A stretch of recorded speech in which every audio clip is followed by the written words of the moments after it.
แดนไกลสวงสวรรค์สุขหันษาจะล่วงทุกข์ด้วยความเพียรด้วยปัญญาอภิญญาพาพ้นว่ายวนเวียนใครเสบียงบุญมีมากยามอดน้อยกุศลช่วยส่งเสริมเพิ่มเสถียรเสบียงน้อยลอยหลั่งดังกำเกวียนดังแสงเทียนดวงน้อยคอยนำทาง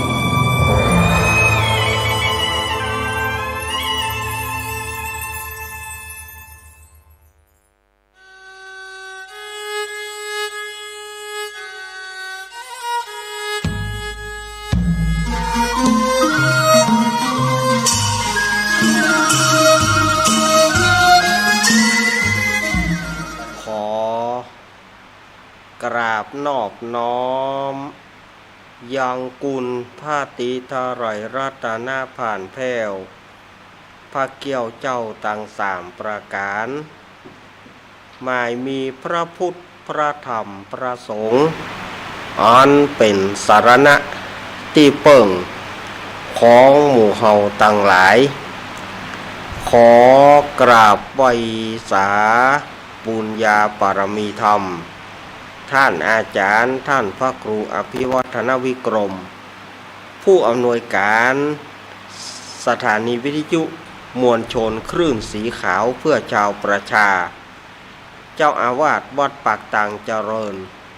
ผู้ดำเนินรายการเสียงธรรมแสงอรุณและรายการอู้จ่าภาษาธรรมพร้อมไปด้วยท่านครูบาอาจารย์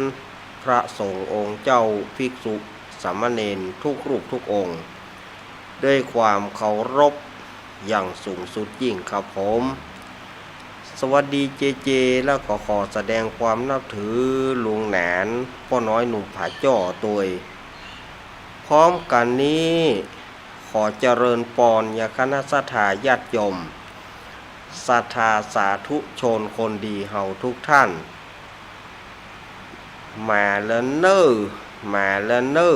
มาแล้วเนอมาแล้วมาปะกันในรายการสารธรรมยามบ่ายยามแรงในช่วงของธรรมะเพื่อชุมชนทางสถานีวิทยุมวลชนคลื่นสีขาวเพื่อชาวประชาและเครือข่ายเป็นประจำกู้วันอังคารเราจะได้มาปะมาพบกันตั้งแต่เวลา 15 นาฬิกาถึง 17 นาฬิกาหรือว่าบ่าย 3 โมงไปถึง 5 โมงแรงโดยประมาณโดยมีตนตัวเก้ากับผมอาตมาภาพสามเณรรักปัญโยนันท์วัดสันเหมืองตำบลหนองล่องอำเภอเวียงหนองล่องจังหวัดลำพูนเป็นผู้รับผิดชอบดำเนินรายการในวันนี้ รายการสารธรรมยามบ่ายยามแรงช่วงของธรรมะเพื่อชุมชนนี้ก็จะออกอากาศพร้อมกันหลายสถานีในช่วงภาคบ่ายภาคแรงนี้เนาะบอกว่าจะเป็นสถานีวิทยุคลื่นพระพุทธศาสนาการศึกษาและวัฒนธรรม 104.50 วัดฝ่ายหินตำบลสุเทพอำเภอเมืองจังหวัดเชียงใหม่โดยเมตตาธรรมของท่านอาจารย์ท่านพระครูสมุวิสุวัฒน์วรกิจโจสถานีวิทยุวัดพระบาทอุดมน้ำบ่อสาวาตำบลเวียงอำเภอฝางจังหวัดเชียงใหม่ 100.25 เมกะเฮิรตซ์โดยเมตตาธรรมของพระเดชพระคุณหลวงพ่อสุจิตตานุรักษ์ด็อกเตอร์ท่านอาจารย์จำเริญโชติธรรมโมและก็ตุ๊ปี้สุเทพสถานีวิทยุธรรมะของชุมชนห้วยตองสักเรดิโอ 98.75 เมกะเฮิรตซ์ตั้งอยู่วัดห้วยตองสักตำบลขวงเปาอำเภอจอมทองจังหวัดเชียงใหม่โดยเมตตาธรรมของหลวงพ่อวาปีวรมานิต แล้วก็ท่านอาจารย์ชวริตชัยวังโสสถานีวิทยุมวลเสียงธรรม 106.25 เมกะเฮิรตซ์ตั้งอยู่วัดบุพารามตำบลจ้างเคิงอำเภอแม่แจ่มจังหวัดเชียงใหม่โดยเมตตาธรรมของหลวงพ่อมงคลวิสิทธิ์เจ้าคณะอำเภอแม่แจ่มแล้วก็ท่านปลัดอุทัยทั้งสองอุทัยสองท่านสถานีวิทยุบ้านทุ่งเรดิโอ 89.50 เมกะเฮิรตซ์โดยการเอื้อเฟื้อถวายเวลาของป่ออุดมแม่เทียมบอนพุทธวงศ์สถานีวิทยุวัดศรีปันเงินเรดิโออำเภอสันปะตองสถานีวิทยุแม่วางเรดิโออำเภอแม่วางสถานีวิทยุบ้านแป้นเรดิโอตำบลบ้านแป้นอำเภอเมืองจังหวัดลำพูนแล้วก็สถานีสุดท้ายสถานีวิทยุวัดบุญยวาสวิหาร 106.50 จังหวัดลำปางนี่ก็คือสถานีต่างๆที่เปิดรับสัญญาณในภาคบ่ายภาคแรงนี้มาปะกันวันนี้เป็นวันอังคารที่21พฤศจิกายนพุทธศักราช 2566 เดือนยี่เหนือ เดือน 12 ใต้ออกมานี่9 ค่ำพร่ำว่าเป็นวันอังคารก็เหลือเวลาแถม6 วันสถาญาติโยมเหลือเวลาแถม6 วันก็จะเป็นประเพณีสำคัญของเจ้าเมืองเหนือเฮานั่นก็คือประเพณียี่เปงเหลือเวลาแถม6 วันแต่อันเนอสถาญาติโยมก็จะเป็นประเพณีเดือนยี่เปงก็จักมารอดมาเถิงเติงตานแถมแล้วบัดเดียวนี่จะไปทางใดก็เสียงประทบต้มต่ำเนาะค่ำมาฟังทางใดก็พ่องก็ลองเว้าพ่องก็ลองพุพ่องก็ลองบัดทบโดยเฉพาะละอ่อนก็เล่นบัดทบกัน เนาะประเพณีเปิ้นเฮาว่าประเพณีเผาเทียนเล่นไฟประเพณีลอยกระทงลอยสตวงใกล้เข้ามาแล้วเน้อเหลือเวลาแถม6 วันตานะ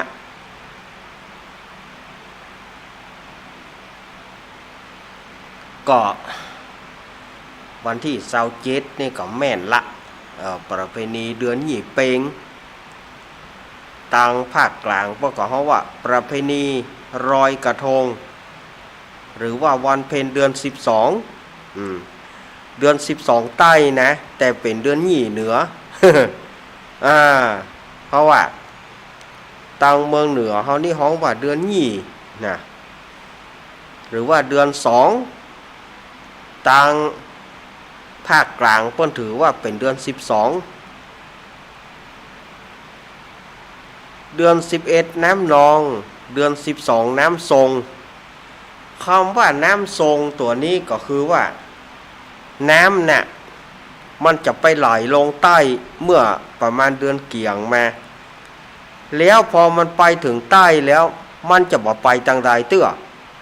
มันจะทรงตัวมันอยู่หั่นน่ะมันบ่ไหลไปทางใดเตื้อจนกว่าเดือนยี่เหนือเฮานี่ผ่านไปหลังจากที่ลอยกระทงแล้วเนี่ยน้ำมันทรงตัวอยู่หลังจากที่ลอยกระทงแล้วประมาณเดือน3เมืองเฮานี่นะเดือน3เมืองหรือว่าเดือนอ้ายใต้นี่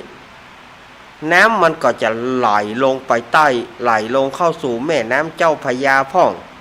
ไหลสู่แม่น้ำทะเลพ่องมันจะไปของมันนะไหลล่องไปแต่บัดเดียวนี่น้ำมันหยุดการไหลมันไปทางใดละมันทรงตัวอยู่ที่หั่นน่ะมันบ่ยอมไปทางใดละในช่วงนี้ เนาะอันนี้ก็หนาวมา2 วัน 3 วันบัดเดี๋ยวนี้ก็อุ่นขึ้นมาแล้วเนอะเมื่อวันเสาร์วันอาทิตย์ที่ผ่านมาโอ้โหหนาวสถานญาติโยม วันนั้นหนาวขนาดวันเสาร์วันอาทิตย์ที่ผ่านมานี่หนาวเท่านึกว่ามันจะหนาวจึงไว้ละกะแต่มันก็อุ่นมานะอุ่นขึ้นมาแต่เปิ้นก็ว่ามันจะหนาวอยู่มันก็เปิงก็เดือนหยี่เปงเนาะเดือนหยี่เปงสมัยก่อนเขาฟังธรรมอย่างจบแล้วโอ้ฟังธรรมจบแล้วนี่เขาปิกบ้านหนาวอ่ะเนาะ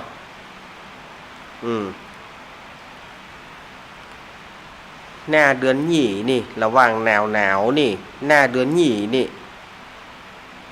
บักก่อขั้วบัดเดียวมันหมีเนาะบักก่อขั้วแต่ก่อนนี่ หน้าเดือนหยี่นี่เปิ้นขายบักก่อขั้วโลกเปิ้นเอาบักก่อมาขาย ถุงแต่ก่อนถ้าได้ถุงบาทถุง50ถุงบาทในแต่ก่อนเนาะซื้อกินบักก่อขั้วบัดเดียวนี่เสาะหายากเนอะเสาะหากินยากบักก่อเนาะจังอย่างเดียวจังมันแข็งเปลือกมันแข็งนะบักก่อนี่มันเปลือกมันแค่แข็งไปหน่อยมันบ่เหมือนถั่วดินเนาะมันบ่เหมือนถั่วดินเปลือกมันแข็งแต่เม็ดในมันก็คล้ายๆถั่วดินเท่านั้นนะแต่ว่าในมันเปลือกนอกมันแข็งบักก่อนี่ก็ว่าไปอารัมภบทไปก่อนที่จะเข้าสู่รายการต่อไปของอาตมานั้นก็ประกาศข่าวสารงานบุญเนี่ยหน่อยเนาะวันที่25ก่อที่วัดพระธาตุโขงขาวตำบลดอยหล่ออำเภอดอยหล่อจังหวัดเชียงใหม่เฮานี่เปิ้นก็จะมีการตั้งธรรมหลวงหรือว่าเทศมหาชาติ13กันในวันที่25เปิ้นก็เริ่มแต่เจ้าเป็นต้นไปจนถึงค่ำภาคค่ำอันนี้ก็วัดพระธาตุโขงขาวเนาะแล้วก็วัดไฟหินนี่เปิ้นก็จะมีทอดกฐินของมหาวิทยาลัยเชียงใหม่เปิ้นจะมาทอดกฐินในวันที่25เหมือนกันที่วัดไฟหินสถานที่ตั้งสถานีวิทยุ 104.50 ที่สถานญาติโยมก็กำลังฟังอยู่นี่นะเนาะก็ไปร่วมกินร่วมทานกันเนอะวันที่25แล้วก็วันที่23นี่ก็วัดดอนตาลเนอะตำบลเหมืองเกี้ยวอำเภอแม่ริมจังหวัดเชียงใหม่วัดของโยมปี่พิสมัยเปิ้นก็จะทอดกฐินวันที่23แล้วก็ทอดพระป่าวันที่26 เปิ้นมี2รูปหรอกกฐินวันที่23แล้วก็พระป่าวันที่26ก็เชิญชวนคณะสัตยาญาติโยมไปตามนี้เนอะแล้วก็วัดของท่านอาจารย์วรรณชัยชยานันโทวัดพุทธศรีคีรีขุนแปะก็ทอดกฐินวันที่26วัดอาตมาภาพก็วันที่26วันที่26นี่รู้สึกว่าจะนักหนาป้านเนาะวัดที่26นี่นะนี่ก็แม่สุกเกี้ยวคำอ้วนเนาะแม่สุกเกี้ยวนี่เปิ้นก็รับไปเจ้าภาพมาโดยแล้วก็ลุงหนุ่ยสว่างเมฆลุงหนุ่ยสว่างเมฆนี่ก็หนึ่งในทีมงานธรรมะคลายเครียดเปิ้นก็ห่วมมาแถม1 กอง แม่สุเกี้ยวนี่ก็รู้สึกว่าไปสองกองเนาะแม่สุเกี้ยวคำอ้วนสองกองแล้วก็ลุงหนุ่ยสว่างเมฆแถมหนึ่งกองนี่ก็แล้วก็แม่หลวงเจ็ดยอดเนอแม่หลวงเจ็ดยอดถ้าได้ฟังอยู่แม่หลวงเจ็ดยอดเนาะถ้าได้ฟังอยู่นะถ้าจบรายการ5 โมงขอแม่หลวงโทรมาหาลูกเนนกำเนิดเพราะว่าเปิ้นหับกะถินแล้วลูกเนนก็ลืมไปเหหวานอีแม่หับกี่กองแม่หับตะฮือเนาะจะได้ก็ขอแม่โทรมาก้ามหนึ่งแม่หลวงเจ็ดยอดแม่หลวงโบคำจันลอยเจ็ดยอดอำเภอเมืองจังหวัดเชียงใหม่เนาะถ้าจะฮือก็5 โมงโทรมากำเนิดแม่เนอใครหู้ว่าแม่หับ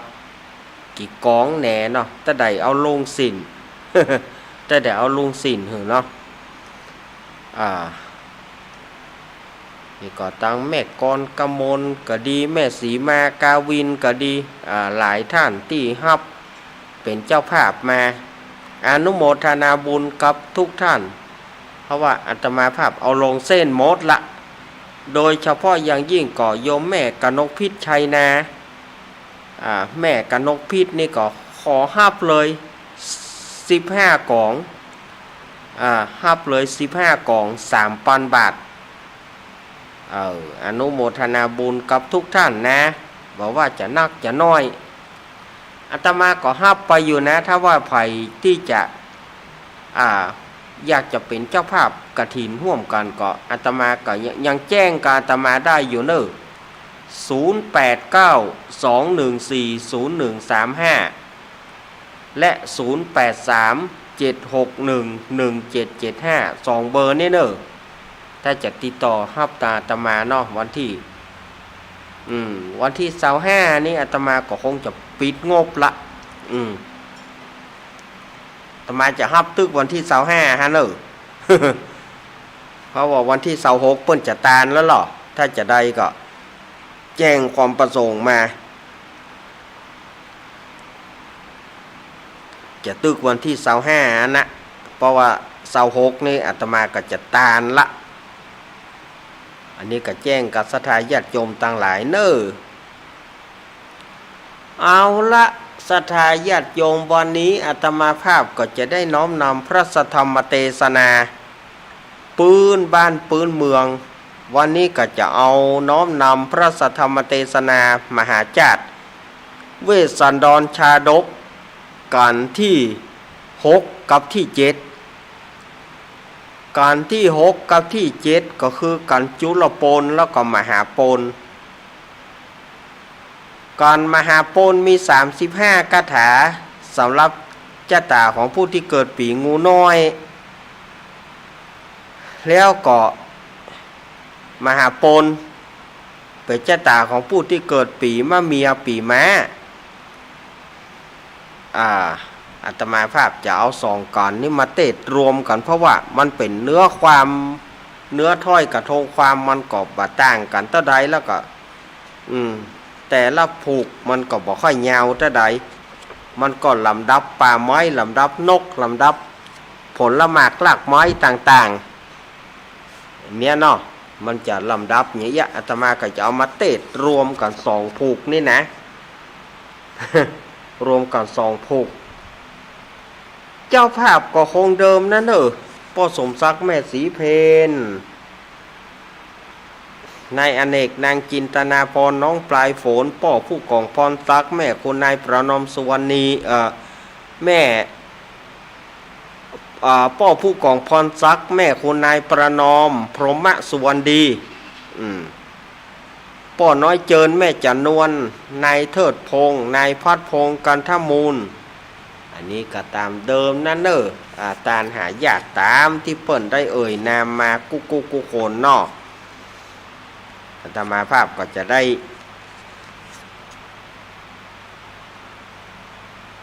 นำเอามาเตะมาเล่าให้กับศรัทธาญาติโยมได้ฟังกัน วันนั้นอาตมาก็เตะไป2ผูกก็คือวันนประเวศกับตุจกวันนี้ก็จะเอาจุลปนกับมหาปนนี่ก็จะเอามารวมเปกันเนี่ยเนอะ รวมเปกันนี่นะ เมื่อวันอย่างวันนั้นวันศุกร์กันเนาะที่อาตมาได้นำเอาทำมาวันนประเวศกับจุจกมาเทศนี่ก็เท้าความไปถึงทำจุจกปู่พราหมณ์เมียมันใจไปเพื่อไปขอคนใจไปขอเจ้าจารีน้องกันหามาเป็นข้าช่วยใจไปเมืองศรีวิราชเจ้าเมืองศรีวิราชไล่ตีหัวหนีเข้าไปป่าซ่อมไปปะใส่หมาพรานเจตวุฒิมาไล่ติดพรานเจตวุฒิจะยิงมันบอกว่าถ้ายิงวันนี้เสียใจไปตลอดชาติเฮาคือราชทูตแห่งพระเจ้าสนใจจะมาอัญเชิญพระเวสสันดรนางมัททีเจ้าจารีน้องกันหาเสด็จนิวัตสู่พระนครเพื่อไปเป็นพญาเจ้าเมืองศรีวิราชแห่งครั้งหนึ่งพรานเจตบุตรลงเชื่อก็เลยบอกขนตางให้มันวันนั้นตึกนี่เนาะต่อไปนี่ก็จะเป็นการจุลปนกับมหาปนเนอะจุลปนสำหรับเจ้าตาผู้ที่เกิดปีงูน้อยมหาปนเป็นเจ้าตาของผู้ที่เกิดปีม้า จุลปนมี35คาถามหาปนมี80คาถาสถาญาติโยมเนอะเอาละก็อาตมาจะได้เทศน์ลำดับต่อไป นะโมตัสสะภะคะวะโตอะระหะโตสัมมาสัมพุทธัสสะสาธะโวฟังราโสตุจานาสัพปุริสะตังหลายตั้งยิ่งใจน้อยใหญ่อันมีใจมักไฟตั้งบุญจึงเฮือตานนุนบ่ขาดเข้าสู่อาวาสแต่ยามวอนป่าก่อนมามวลหมู่เพื่อจักเข้าสู่ฟังธรรมจุงดาจำฟังที่เอาเป็นที่สอนใจเฮาจักร่ำดับไปแต่ตนติดสืบส้นตัวไปบัดนี้แดดเตอเอาละเนาะศรัทธาญาติโยมอาตมาก็เทศน์ใส่ระบำทำนองไปเรียบร้อยต่อไปก็จะมาเล่าธรรมเพื่อศรัทธาญาติโยมได้ฟังก็พรานเจตบุตรเอาหูว่าปู่พราหมณ์ชูชกเป็นราชทูตดีอกดีใจเจิญปู่พราหมณ์ลงมา เจิญปู่พราหมณ์ลงมาเอาเข้าให้กินยังบ่เตื้อโล่นไปบ้านแถมโล่นไปบ้านไปเอาจิ้นแห้งไปเอาไปเอาจิ้นแห้งจิ้นสุกขากวางขาทลายขากวางดุขากวางแห้งจิ้นแห้งต่างๆที่ย่างไว้เอามาใส่ถงห่อเข้าเพื่อปู่พราหมณ์ไปบ่พอเอาน้ำเพิ่งเพื่อแถม โอ้เอาน้ำเพิ่งเพื่อแถมดุน้ำใจดีขนาดนะพรานเจตบุตรเนาะแล้วก็จี้บอกคนต่างเฮ้ว่าโอ้ปู่พราหมณ์ไปนี่เนอหนต่างเฮานี่นะปู่พราหมณ์ไปนี่ติ๊กเอาสื่อหน้าเป็นไปในป่าไม้เนี่ยมีสัปะสปันมีต้นกลุ่มบกกลุ่มน้ มีไม้ขัดเจ้าไม้ชะเอมมีต้นอ้อยต้นเป้าต้นตาลดกล่ำดับไปนกในไพรนักนกโพระดกนกป่อเฮยนกกะว่าวกู้ต้นนกอีปูนกปะตาล่ำดับล่ำดานกล่ำดับล่ำดาไม้ฮือปู่พรามฟังว่ามีอย่างใดพ้องอาวาสวิหารของอาวาสศาลาของพระเจ้าพระเวสสันตรสีมีอย่างใดพ้องโดสถาญาติโยมเอาล่ำดับล่ำดาไปแล้วก็จี้บอกปู่พรามไปถึงห้านนะมันจะมีสวนผักกาดมันจะมีในสระบกคารณีนะจะมีป่าดุกป่ากั้งจะมีดอกบัวจังก่อนดอกปานสปะในบกคารณีมีลักษณะสี่แจงเหมือนคนแปลงเอาดกลำดับนกสปะว่านกไม้สปะว่าไม้พรานเจตบุตรรับเฮือกแก่ปู่พรามชูชกสถาญาติโยมเนี่ยเน้นน้อยไป เน้นน้อยเตะทำลำดับนกกันเนาะลำดับนกเก้าอยู่ไปเฟยนกป่อเฮยก็จับอยู่กิ่งไม้นกในไพรห้องกองเสียงมีก้องเนืองนั้นนกเขาคันเสียงม่วนปอละล้วนเอาใจนกกันเนาะมันลำดับไปมันลืมเน้นก็ลืมไปกันนกกันเนาะทีนี้ปู่จานหานว่าพระน้อยบ่ไหวละโคอีดูเนาะนกปู่จานคัดขึ้นมาปู่จานเอิ้นขึ้นมานกเกี้ยวกับพระแม่นแล้วเอ็นเอียวอยู่ไปไม่ก็มีห้านแลนนะ เอามีผ้าจีวรเปียตึงผืนปิกเข้ามาลงมาโอ้ปู่จานถ้ามีปู่จานนี่เขาตายละโอ้ขอบคุณเนอะปู่จานเนอะ ปู่จานครับ นายว่าหัวเปิ้นเล่าผู้ฟังปู่จานนายว่าหัวต่อพาน้อยได้ใครตายสถาญาติโยมเนาะอันนี้อาตมาก็เคยเล่ามาหลายเตื้อแล้วนะ อันนี้อีเกอันนี้ก็เป็นนักอีเกฮัดใหม่มันถ้าอย่าบอกเคยใหม่เนาะมันถ้าอยากกำลังเล่นอีเกใหม่นะเขาต้องให้มันก่อใหม่มันตื่นใหม่ตัวมันบอกเคยตัวก็ไม่ได้กะมันแบบจ้างขึ้นไปก็ไปแวะมาก็มาแวะ กองเชิดกองอีเกก็โจ๊ะถึง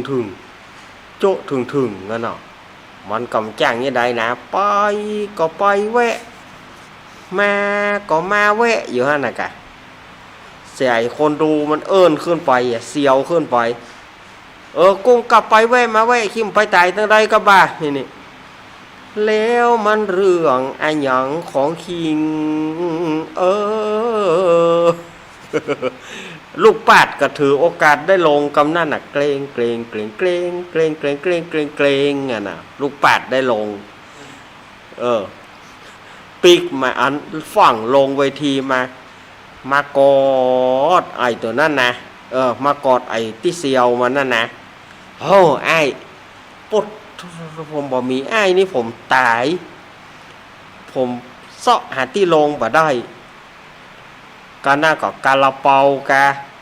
ปลาหมึกกาลูกจีนกามาเอาเลี้ยงไอตัวนั่นนะ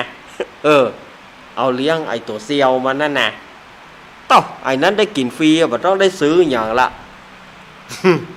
เนี่ยสถาญาติโยมพรานเจตบุตรเล่าให้ฟังเป็นยะเป็นอย่างว่าไปซื่อนี่เนอจะไปปะใส่อาสลมของท่านอจุตรศรีเพื่อไปซื่อนี้แล้วจะไปถึง อาสลมของอจุตรศรีแล้วอจุตรศรีจะบอกคนทางเข้าไปในเขาวงกฏแห่มกำหนึ่งเอาพราหมณ์ชูโชคมันดีใจมันก็ยินดีมันก็มีข้าวก้อนนะในภาษาธรรมเพราะว่ามีข้าวก้อนอันหวานนะมันก็เอาป่านเฮือนพรานเจตบุตรบอกว่าอีลุงมีข้าวก้อนนี่มันหวานมันเหลือจากเนี้ยที่หมาตืดไปเหลือตะเอียนี่ปู่จะเอาเฮือหลานเนอเนี่ยนะพรานเจตบุตรก็บอกว่าบ่เอาไว้กินเตอะของเฮานะมีปลาเลอะปลาเตออยู่พอมีอยู่เฮาตึบักกั้นเพราะเฮาเป็นพรานเสาะยิงนั่นยิงนี่ก็ได้กินละปู่เอาไปเตอะเห็นไหมก็เลยได้กินพรานเจตบุตรก็เอาหื้อไปแถมอันอย่างหื้อไปจีนแห้งอันอย่างก็เอาหื้อไปห่อข้าวเต็มที่น้ำเพิ่งเนี่ยเอาหื้อไป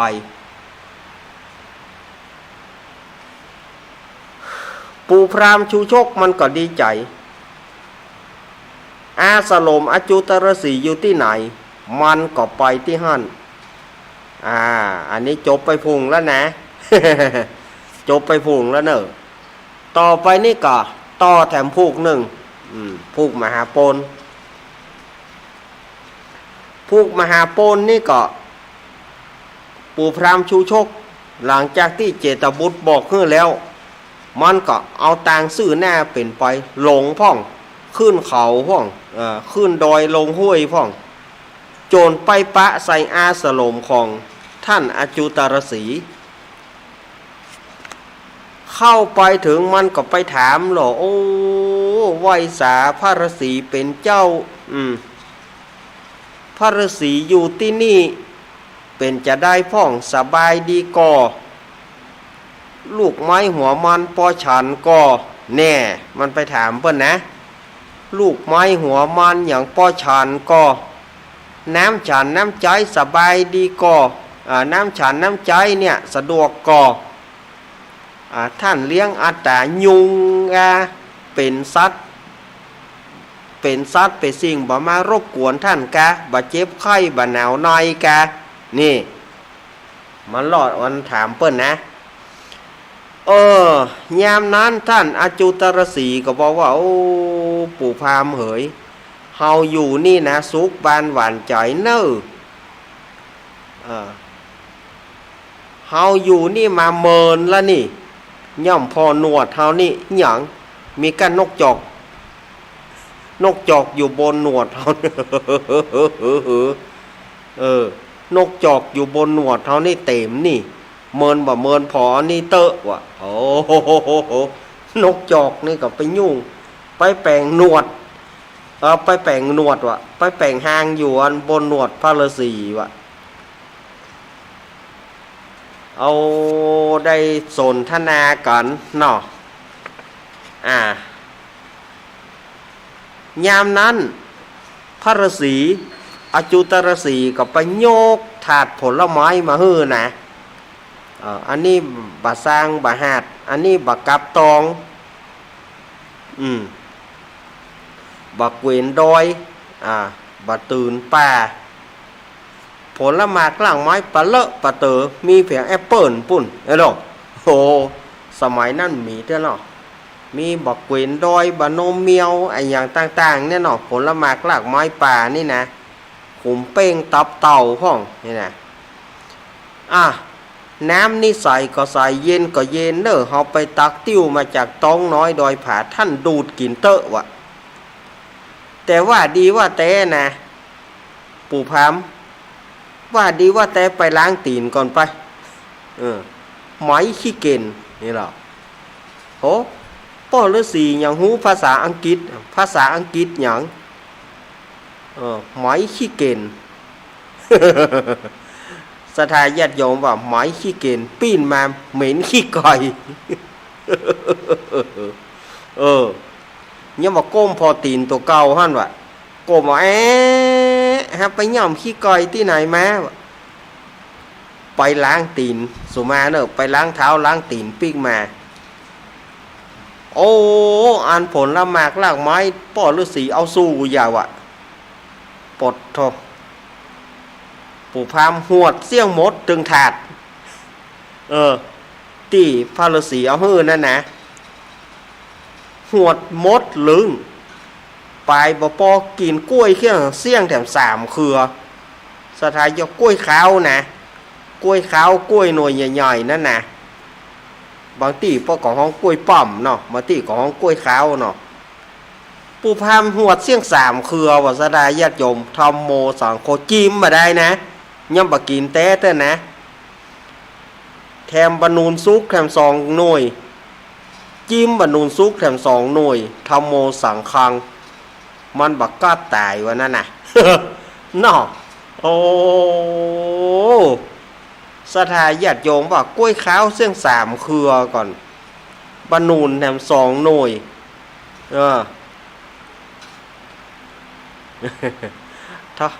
โทษตาย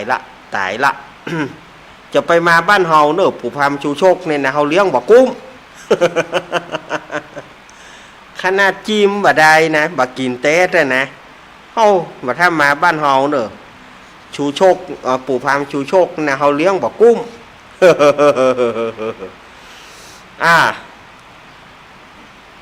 เมื่อมันกินอิ่มแล้วดูดกินน้ำเปิ้นเสี่ยงแถมเต้าหนึ่งเปิ้นเอาใส่โกงบ่น้ำหรอกน้ำสมัยก่อนเปิ้นเอาใส่โกงบ่น้ำเปิ้นใส่บ่คอกหวดของเปิ้นเสี่ยงหมดเสี่ยงตึงบ่คอกน่ะน้ำนะปดธรรมโมสังโฆมันบ่ก็ตายเกิดขึ้นมันหูไปกันเนาะโอ้เรียบร้อยแล้วท่านอาจุตรศรีก็สอบถามว่าปู่พราหมณ์มาอย่างใดแต่ถามแต่จะไปไหนก็ว่ามีภาระธุระอันใดที่ได้มาหาเฮาในวันนี้เนี่ยสถาญาติโยมมันก็เลยหาอุบายจุท่านอาจุตรศรีขนาดเปิ้นเป็นฤาษีแท้ๆนะมันยังจุเอาจนเปิ้นเชื่อนะว่าข้าเป็นราชทูตมาจากเมืองสีพีจะมานำเอาพระเวสสันตระนางมัทธีเจ้าจารีน้องกันหาเสด็จนิวัตสู่พระนครจะเอาไปเป็นเจ้าพญาแถมครั้งหนึ่งเพราะว่าพระเจ้าสนใจพระเจ้าสนใจใจมาท่านอาจุตรศรีก็ถามว่าโอ้ปู่พราหมณ์ท่านมานี่เฮาว่าบ่ใจธรรมดาท่านจะมาขอนางมัทธีหรือว่าจะมาขอจารีน้องกันหามากกว่าก้าเฮาว่านะมันก็บอกไม่ใช่ไม่ใช่ เนี่ยไม่ใช่อย่างนั้นเฮาเป็นคนใจพระเจ้าสนใจเฮาเป็นราชทูตพระเจ้าสนใจใจมาขอมาหาพระเวสสันตระนางมัทธีเจ้าจารีน้องกันหาจะมาขอเจิญเปิ้นเสด็จนิวัตสู่พระนครจะขอนิมนต์จะขออาราธนาเปิ้นไปเป็นเจ้าพญาสองเตื้ออันนี้บ่ได้จุนะท่านฤาษีเชื่อข้าเตอะคนอย่างข้านี่อู้จริงถ้าบ่จริงก็ฮื้ออีลิงเป็นบอกเอา ก็มันอันใดถ้าบ่จริงฮื้ออีลิงเป็นบอกมันก็ผีตัวเดียวกับผีตลกเนี่ยพูดนำใจแก เนาะขนาดว่าท่านอาจุตรศรีเนี่ยเปิ้นมีญาณนะเปิ้นมีฌานของเปิ้นอย่างหูกูอย่างยังสู้โกนอุบาลสู้กำปากปู่พราหมณ์บ่ได้ปู่พราหมณ์จุจนเชื่อเนี่ยสถาญาติโยม เนี่ยที่ว่าคนเฮาถูกจุ จุด้วยวิธีต่างๆเนี่ยนะมันต้องมีกรรมหนึ่งที่หลงกรรมมันขนาดว่าท่านอาจุตรศรีมีญาณวิเศษยังว่าสู้กลลวงสู้กรรมจุของปู่พามบ่ได้ปู่พามจุจนเจือโอ้ปู่พามถ้าว่าท่านเป็นราชทูตแต่คืนนี้นอนนี่คืนหนึ่งแล้ววันพุธเขาจะนำไปปู่พามนอนคืนหนึ่งเมียพระฤาษีเก็บลูกไม้หัวมันมาเมียปู่พามหวดหมดลึง เปิ้นไปเก็บลูกไม้คูดหัวมันมาเมียปู่พามจีมหัวเปิ้นหมดลึงอันนี้ขนาดจีมนะบ่กินแต่นะจีมของเปิ้นขอจีมหน่อยเนอะวะหัวมันก็ลามวะลูกไม้ก็ลามวะจีมของเปิ้นเสี่ยงหมดหัวมันเสี่ยงไปแหม3 ถาดดูอันนี้มันเพื่อขนาดจีมนะ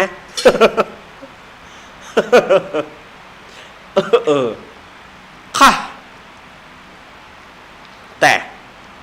จีมลำเหลือเฮาก็ต้องแบบค่าเลี้ยงรู้ให้ไล่ออกถึงคืนหรือ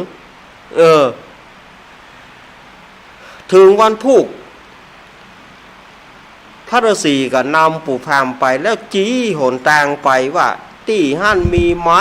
ต่างๆไม้กานกกาแหน่มาลำดับนกลำดับไม้แถมพรามชูชกมันก็ดีใจวนประทักษิณ3 รอบอาสโลมบทแห่งพระเวสสันดรมีไหนมันก็ไปหั่นสถาญาติโยมมาถึงท่านนี้ทำ2 ผูกมันก็จบพอดี ทำ2 ผูกมันก็จบพอดีสถาญาติโยมว่าเวลา45 นาทีกำเดียวช่วงที่2เนอะอาตมาก็หันเวลามันนักอยู่ช่วงที่2ก็เอาวันนี้จะเต้3 ผูกเนอะตึงกลุ่มมาละบอลเนาะถ้าจะเต้ประเดียวนี่มันก็บัตานละเวลามันก็จะไล่มาสถาญาติโยมว่าโอ้ม่วนนะแต่พอจริงมันน่าปฏิปต่อกันนะเนาะก็เดียวก้อยต่อวันนี้จะใจดีหน่อยต่อกันกูมาละบานฮื้อแหมก่อนสำหรับชะตาผู้ที่เกิดปีงูน้อยกับปีม้าเนอะปีงูน้อยมี35 คาถาปีม้ามี80 คาถาชื่อว่าจุลโปนกับมหาโปนอันนี้เจ้าภาพต่างๆเนาะที่อาตมาได้นำเอาพระธรรมเทศนามาเล่าให้ฟังนี่นะคำว่าจุละแปลว่าน้อยวนาแปลว่าป่าจุลพลแปลว่าป่าน้อยมหาโปนแปลว่าป่าใหญ่อันนี้ เอามามาเทศน์ถึงสถาญาติโยมตั้งหลายฟังแล้วก็วันนั้นอาตมาได้เทศน์ทำจุจกอาตมาก็บ่ได้สรุปใจความนะแต่ว่าบ่ได้บอกว่าสถาญาติโยมปู่พราหมณ์ชูชกมันมีรูปงาม8 แห่งคือหยังก็คือร่างกายของเฮาเนี่ยที่ส่วนต่างๆเนี่ยล้วนแต่โสโครกล้วนแต่สกปรกขนหนังอย่างก็เปิ้นว่าผมขนขนเล็บฟันหนังเขี้ยวเนี่ยต่างๆโอ้มันเป็นสิ่งที่มันบ่งามบ่ดีอันนี้เพราะว่ามันมีรูปบ่งาม8 แห่งคือร่างกายของเฮาเนี่ยมันบ่งามบ่ดีหยังสถาญาติโยมงามก็ต้องมาแต่งถ้าอันน่ะก็เสี่ยงแต่งไปก็ร่วงโรยไปตามกาลเวลาส่วนอันว่าเฮือนปู่พราหมณ์มี4 เสาก็คือธาตุทั้ง4ย่อแยะย่องแย่งไปตามกาลเวลา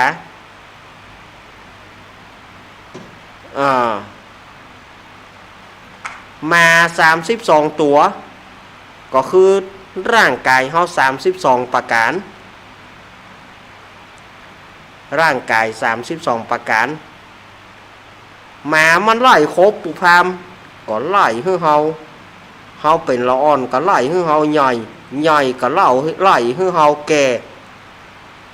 ก็ไล่ให้เฮาแก่ไปแถมก็ไล่ให้เฮาตาย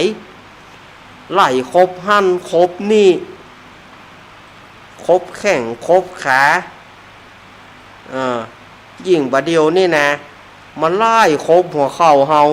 สดายญาติโยมพอเตอะคนใดบะเดียวหมาไล่ครบหัวเข่าวัดรกพระเสี่ยง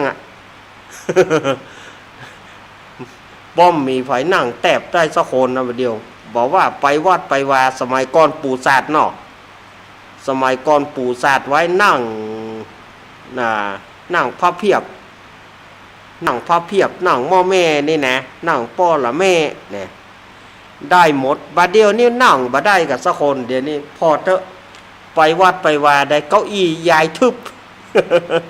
บ่ต้องปู่ศาสตร์ละพระเนนจัดเก้าอี้ให้นั่งบางคนก็ฝืนใจมานั่งมันจะสูงกว่าตู้เจ้าพระนายมันบ่สูงหรอกมันจำเป็นอีแม่ไปฝืนอีปอดไปฝืนมันหยังเนี่ยหมาไล่ครบหัวเข่าหมาไล่ครบเก้าขานี่มันตึงครบงุบครบงับครบหั่นครบนี่บางทีก็เนี่ยมันก็ครบเพื่อเอาเป็นโรคนั้นครบเพื่อเอาเป็นโรคนี้เบาหวานไขมันความดันโรคหัวใจวะเส้นเลือดตีบวะเนี่ยก็ล้วนแต่หมาครบครบเข้าเพื่อเอาตายโวยเนี่ยอันเนี้ยคือหมา32ตัวนี่นะ เนี่ยมันไล่ครบหั่นครบนี่เฮาอายุแรงนักมันก็แรงครบอายุแรงนักมันก็แรงนี่เฮาบุตรก็ธาตุพิการอาหารบ่ย่อยอย่างว่านะกะเนี่ยก็รถแต่หมาพวกเนี้ยทำลายคำว่าหมา32ตัวไล่ตีปูพามขึ้นต้นไม้ก็หวังว่าหวังเปิ้งบุญก็หวังเอาบุญซ้อหาบุญปูพามให้ขึ้นต้นไม้ก็หวังเอาบุญเนี่ยคนเฮาก็กระทำบุญกันไปเนอะงานบุญไหนกระทำบุญกันไปงานกฐินผ้าป่างานนั่นงานนี่งานประเพณีต่างๆศรัทธาญาติโยมก็มีเท่าใดก็หอมกันไปเพื่อสร้างบุญสร้างกุศลอันนี้ก็คือใจความของพระธรรมจุจกที่อาตมาเอามาเทศน์วันนั้นเนอะจุลปนมหาปนที่อาตมาเทศน์ไปตะกี้จบไปแล้วนะสำหรับเจ้าตาผู้ที่เกิดปีงูน้อยกับเจ้าตาผู้ที่เกิดปีม้าเนอะเจ้าของเจ้าตาเจ้าของปีเกิดก็อยู่ดีๆอยู่ดีมีสุขจะไปได้เจ็บได้เป็นอย่างเนอะเนี่ยจะไปได้เจ็บได้เป็นอย่างเนอะเอาละทำมันจบตะอี้เนาะกำเดียวช่วงที่2อาตมาจะมาต่อกันกุมารบาลเนาะ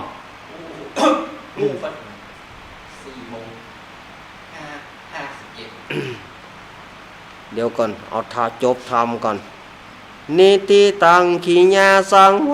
นาวิเศษจาห้องเหตุธรรมเตสนา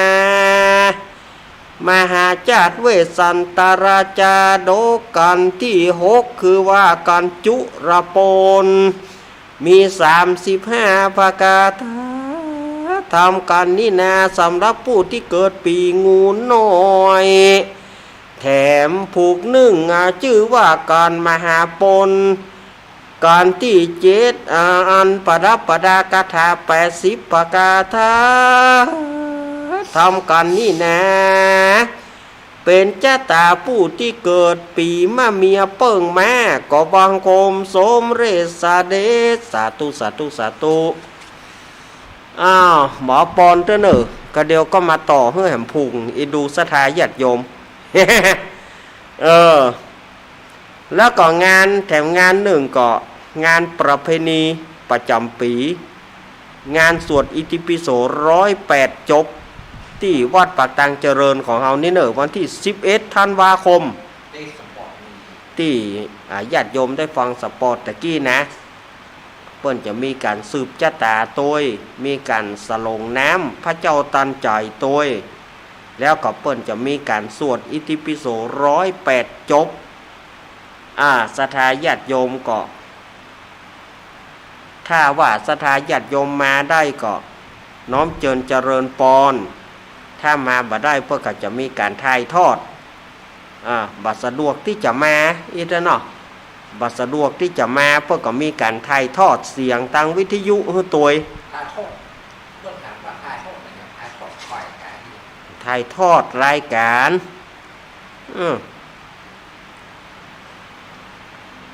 ถ่ายทอดรายการให้ศรัทธาญาติโยมเขาได้ฟังตัวเนี่ยศรัทธาญาติโยมก็มาห่วมกินห่วมตานกันได้เนอะวันที่11แล้วก็วันที่12 ถึง22ก็วัดม่อนฤาษีปากตังสามัคคีนี่เปิ้นก็จะมีเข้าปริวาสกรรมหรือว่าเข้ากรรมเข้าปริวาสหรือว่าเข้ากรรมนี่เปิ้นก็จะมี10 วัน 10 คืนเนอะ10 วัน 10 คืนเริ่มวันที่12แล้วก็ไปออกวันที่22แต่ว่ารายการของอาตมานี่ก็ยองบ่ฮู้เด้อนะว่าจะได้มาจัดก่อนเนอะในช่วงที่เปิ้นเข้าปริวาสนี่นะอันนี้อาตมาภาพก็บ่มั่นใจเนอะบ่มั่นใจว่าในช่วงบ่าย3 ถึง 5 โมงนี่เปิ้นจะมีการถ่ายทอดเลยก็ยังบ่มั่นใจเด้อเนอะว่ารายการอาจจะหยุดไปประมาณ10 วันกะหรือว่าอย่างใดนี่ก็รอฟังก่อนเนอะรอฟังอาตมาก็บ่มั่นใจเด้อเนาะในช่วงของเพื่อเข้ากรรมเข้าปริวาสนี่นะมันเอาแน่บ่ได้เนาะ เอาแน่บ่ได้ถ้าหากว่าเปิ้นให้หยุดอาตมาก็จะไปต้องหยุดไป10 วันไปปะกันทำกรรมกับเปิ้นเนอะเสี่ยงปีเปิ้นเนอะเข้าปีใหม่เปิ้นเนอะ ปะกันทำกรรมก็คงจะเป็นปีใหม่เปิ้นเนอะที่จะได้ปะกันแต้ๆนะอันนี้เขาอู้กันโดยรวมเนาะหลังจากเดือนธันวานี่ประมาณวันที่12 ถึง 22นี่ก็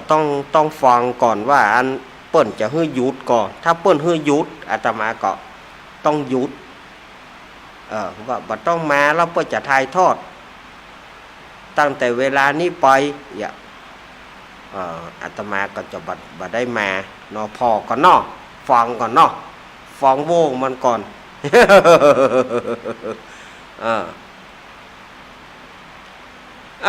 ศรัทธาญาติโยมก็เหลือเวลาแถมบักกี่วันแล้วเนอะเดือนยี่เปงก็มาละ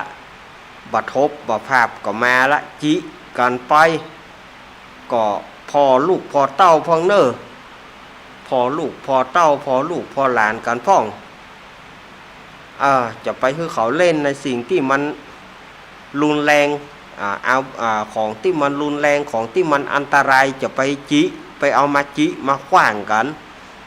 คนบะเดียวนี่หันความทุกข์ของเปิ้นเป็นความสนุกหันความทุกข์ของเปิ้นเป็นความสนุกอย่างใดเปิ้นแร่งกัวแร่งเอาขว้างจ่งใส่เปิ้นขว้างใส่เปิ้นแร่งกัวก็แร่งหายอันเนี้ยแล้วก็อันตรายเกิดขึ้นกับเปิ้นสมัยก่อนที่หมู่บ้านบ่อไก่บ้านอาตมาภาพอันนั้นก็คนเฒ่าเปิ้นผู้สูงวัยเปิ้นลุกจากกรุงเทพมาที่นี่ปรากฏว่าเขาเอาบัทบหลวงเนี่ยไปจ่งมันแตกตึ้งเนาะคนเฒ่าเปิ้นช็อกตายไปเหี่ยศรัทธาญาติโยม อันนี้20 กว่าปีแล้วนะเกือบ30 ปีละเปิ้นมาทำบุญไอ้หมู่ละอ่อนนะหมู่ละอ่อนขาจับขาโจมันนั่นน่ะกะเอาบัทบไปจ่งใส่เปิ้นเนาะ เปิ้นบ่เคยได้ยินอย่าช็อกไปตายไปอย่าคนเท่านั้นบ่ได้ปิกกรุงเทพสักกรรมอันนี้เรื่องราวมันเกิดมาเกือบ30 ปีละอันนี้อาตมาเอามาขี้เก่าบ่ได้ฉะนั้นในสิ่งที่มันอันตรายบางทีเปิ้นจะรับจะนอนเมื่อค่ำเมื่อคืนเปิ้นจะรับจะนอนเอาละอาตมาภาพก็คงจะยุดไว้แต่อีกันเนอร์ช่วงแรกนะกำเดียวก้อยปลากับช่วงที่2นอจะไปฟังหมุนขึ้นหนีไปไหนเตเนอร์เจริญปอน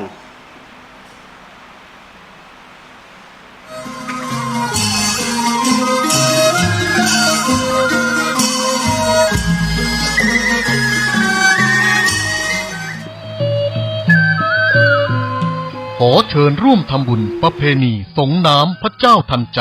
และสวดอิติปิโส108 จบและสืบชะตาประจำปี 2566 ณ วัดปากทางเจริญ ตำบลดอยหล่อ อำเภอดอยหล่อ จังหวัดเชียงใหม่ ในวันที่ 11 ธันวาคม 2566 พิธีเริ่มตั้งแต่เวลา 9:39 นาทีเป็นต้นไปจึงขอเชิญชวนผู้ใจบุญทุกท่านร่วมงานบุญในครั้งนี้โดยพร้อมเพรียงกัน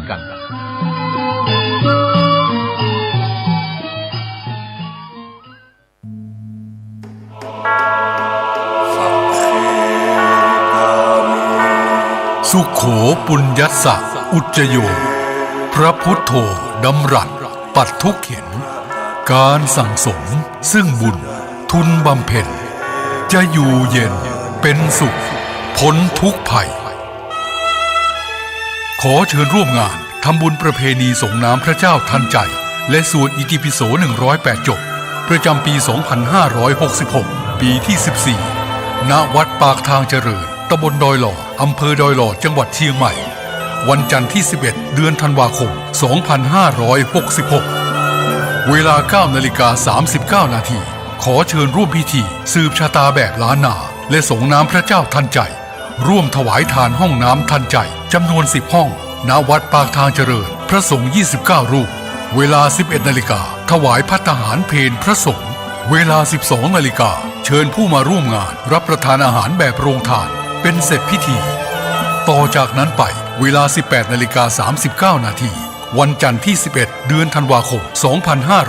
2566 ขอเชิญร่วมพิธีสวดอิติปิโส108 จบพระสงฆ์300 กว่ารูปประกอบพิธีจุดเทียนชัยมงคล108 เล่มรอบเจดีย์ปล่อยโคมไฟจำนวน108 ดวงณ วัดปากทางเจริญตำบลดอยหล่ออำเภอดอยหล่อจังหวัดเชียงใหม่เริ่มเวลา 18:39 นาทีเป็นต้นไปเสบียงบุญในชาตินี้มีหลายอย่างเตรียมเดินทางข้างหน้า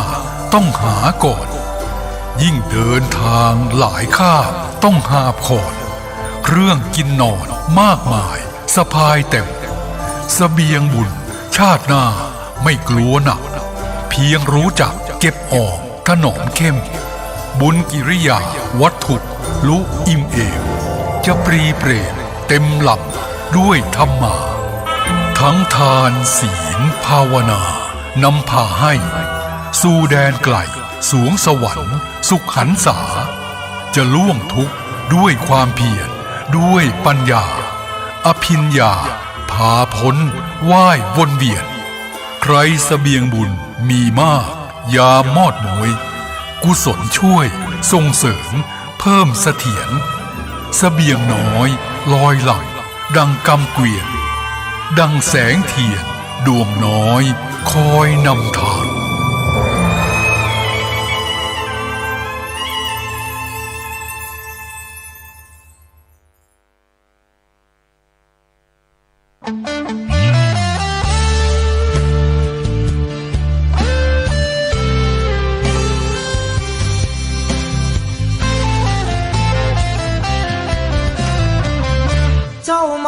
มือเปล่าจะเอาอะไรเมื่อตอนเจ้าไปเจ้าก็ไปมือเปล่าเช่นกันชื่อเสียงหยดลาบหากเอาไปไม่ได้สักอันแล้วใหญ่ยื้อแย่งแข่งขันก็ อบโอยกันข้าฟันตัดรอนเงินทองตามส่งแค่โรงพยาบาลญาติมิตรวงวานลูกหลานส่งแค่เชิงตะกอนจะมีใครเล่าอยู่กับเรานอนเฝ้ากองฟอนวางดอกไม้จันทร์แล้วจรกลับไปนอนบ้านใครบ้านมันใหญ่ขับฟ้า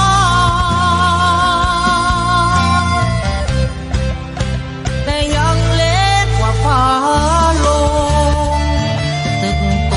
โอทงสุดท้ายนอนลงเหมือนกันไปไม่กลับหลับไม่ตื่นฟื้นไม่มีวันชีวิตหลังความตายนั้นนรกสวรรค์ยังรอบาปบุญดีชั่วติดตัวเมื่อตายเงินทองมากมายคนเอาไปไม่ได้หรอกน้อร่างนอนแน่นิ่งไม่ไหวติ่งเหมือนดังต้นตอ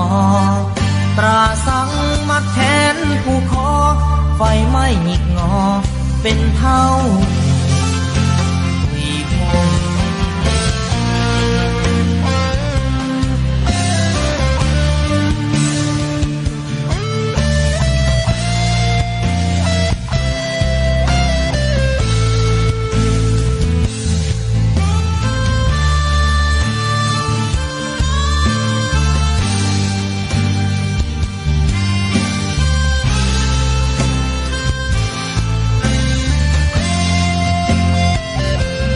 ใหญ่ขับฟ้า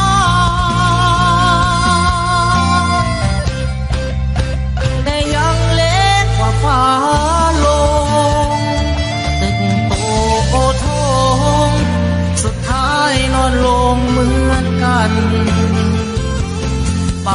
ไม่กลับหลับไม่ตื่นฟื้นไม่มีวันชีวิตหลังความตายนั้นนรกสวรรค์ยังรอบาปบุญดีชั่วติดตัวเมื่อตายเงินทองมากมายคนเอาไปไม่ได้หรอกน้อร่างนอนแน่นิ่งไม่ไหวติ่งเหมือนดังต้นตอตราสังมัดแขนผู้คอไฟไม่งอเป็นเท่าหุยพง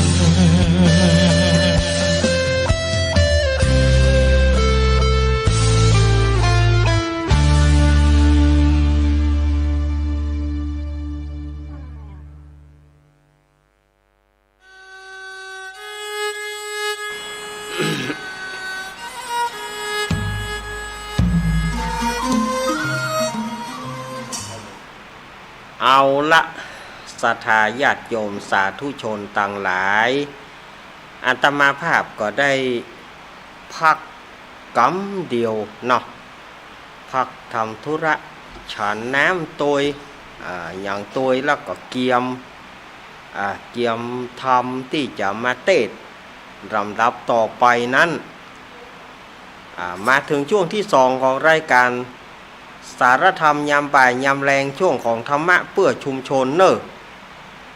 ก่อปิกมาปะในช่วงที่2 ในสถานีวิทยุเครือข่ายคลื่นสีขาวเพื่อชาวประชาเนาะแล้วก็ทุกๆสถานีอนุโมทนากับศรัทธาญาติโยมอนุโมทนากับเจ้าภาพแล้วก็อนุโมทนาท่านหัวหน้าแล้วก็ผู้ควบคุมเสียงช่างคอนโทรลช่างเทคนิคทุกท่านเนอะ เอาละเนอะเพื่อบ่ให้เป็นการเสียเวลาอาตมาภาพก็จะได้นำพระธรรมเทศนามหาจาตุเวสสันดรชาดกผูกที่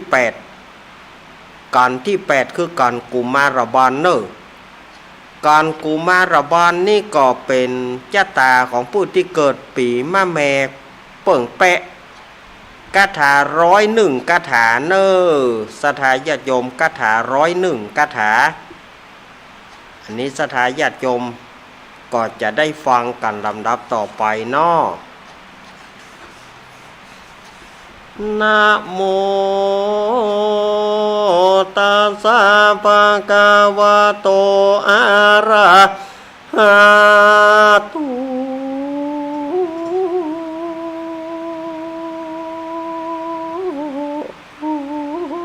สัมมาสัมพุทธัสสะจูจะโกปิจุตาปะเสนังกาติตามะเคอาคันตัวยาวาจตุราสาโบกา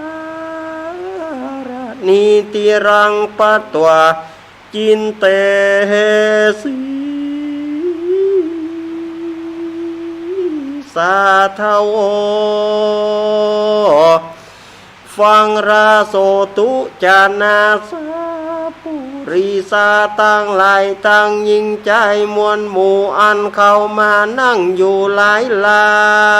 ำฮับสินงาม85เพื่ออยู่ท่าฟังธรรมสามโมอ่านว่าอาสารมบทแห่งปัญญาเวสันตาระอันไกลมาทะราเต้าได้ดังอ่า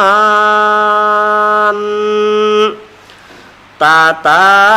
ในการยามนั้นจูจากะพระมันก็เตียวไปโดยหนทางอันไกลอันเจ้าอันจุตาสีใสหากบอกเสียงทุกขอเคียงหนต่างเต้านั้นแล้วมันก็มาถึงฝั่งเกี่ยวโบกนี่อันมีสีแจงจะตุรัสเสมอกันแล้วมันก็มาร่ำเปิงในใจว่าอาจจะในวันนี้ก็หากเป็นการะวันอันคำตาวันตกตามลับดอยไปแล้วอันว่านางนอเกียวราชมาทีอันเป็นแม่สองสาลีพี่น้องจะเข้ามาสู่ศาลาจะแลมันตุกาโมนามอ่านว่ามาตุกามชื่อว่าแม่ยิงต่างหลายย่อมมีกรรมตรานีบ่หูติสาระตานย่อมบันดาลหือหายจากลาบแก่ญาจกวันนี้รายดานเสวานายวันผูกเจ้ากันว่านางนอเนาราชเทียนเป็นแม่สองสาลีพี่น้องเข้ากว่าเข้าในป่าดงไพรกูจะเข้าไปสู่ยังที่อยู่เตาเวสันดรกูจักไปวิงวอนขอแก้วกันได้แล้วก็จะรีบดาหนีพิกาว่านางราชมาทีบ่มารอดจักนำส่งเจ้ายอดนี้ไปปัญจะแลเอาละเนาะเฮาก็ใส่ระบำทำนองกันไปเรียบร้อยทีนี้ก็มาถึงจะมาเล่าให้สถาญาติโยมฟัง การกุมารบาลนี้ก็ต่อจากจุลปนมหาปนที่อาตมาเทศไปตะกี้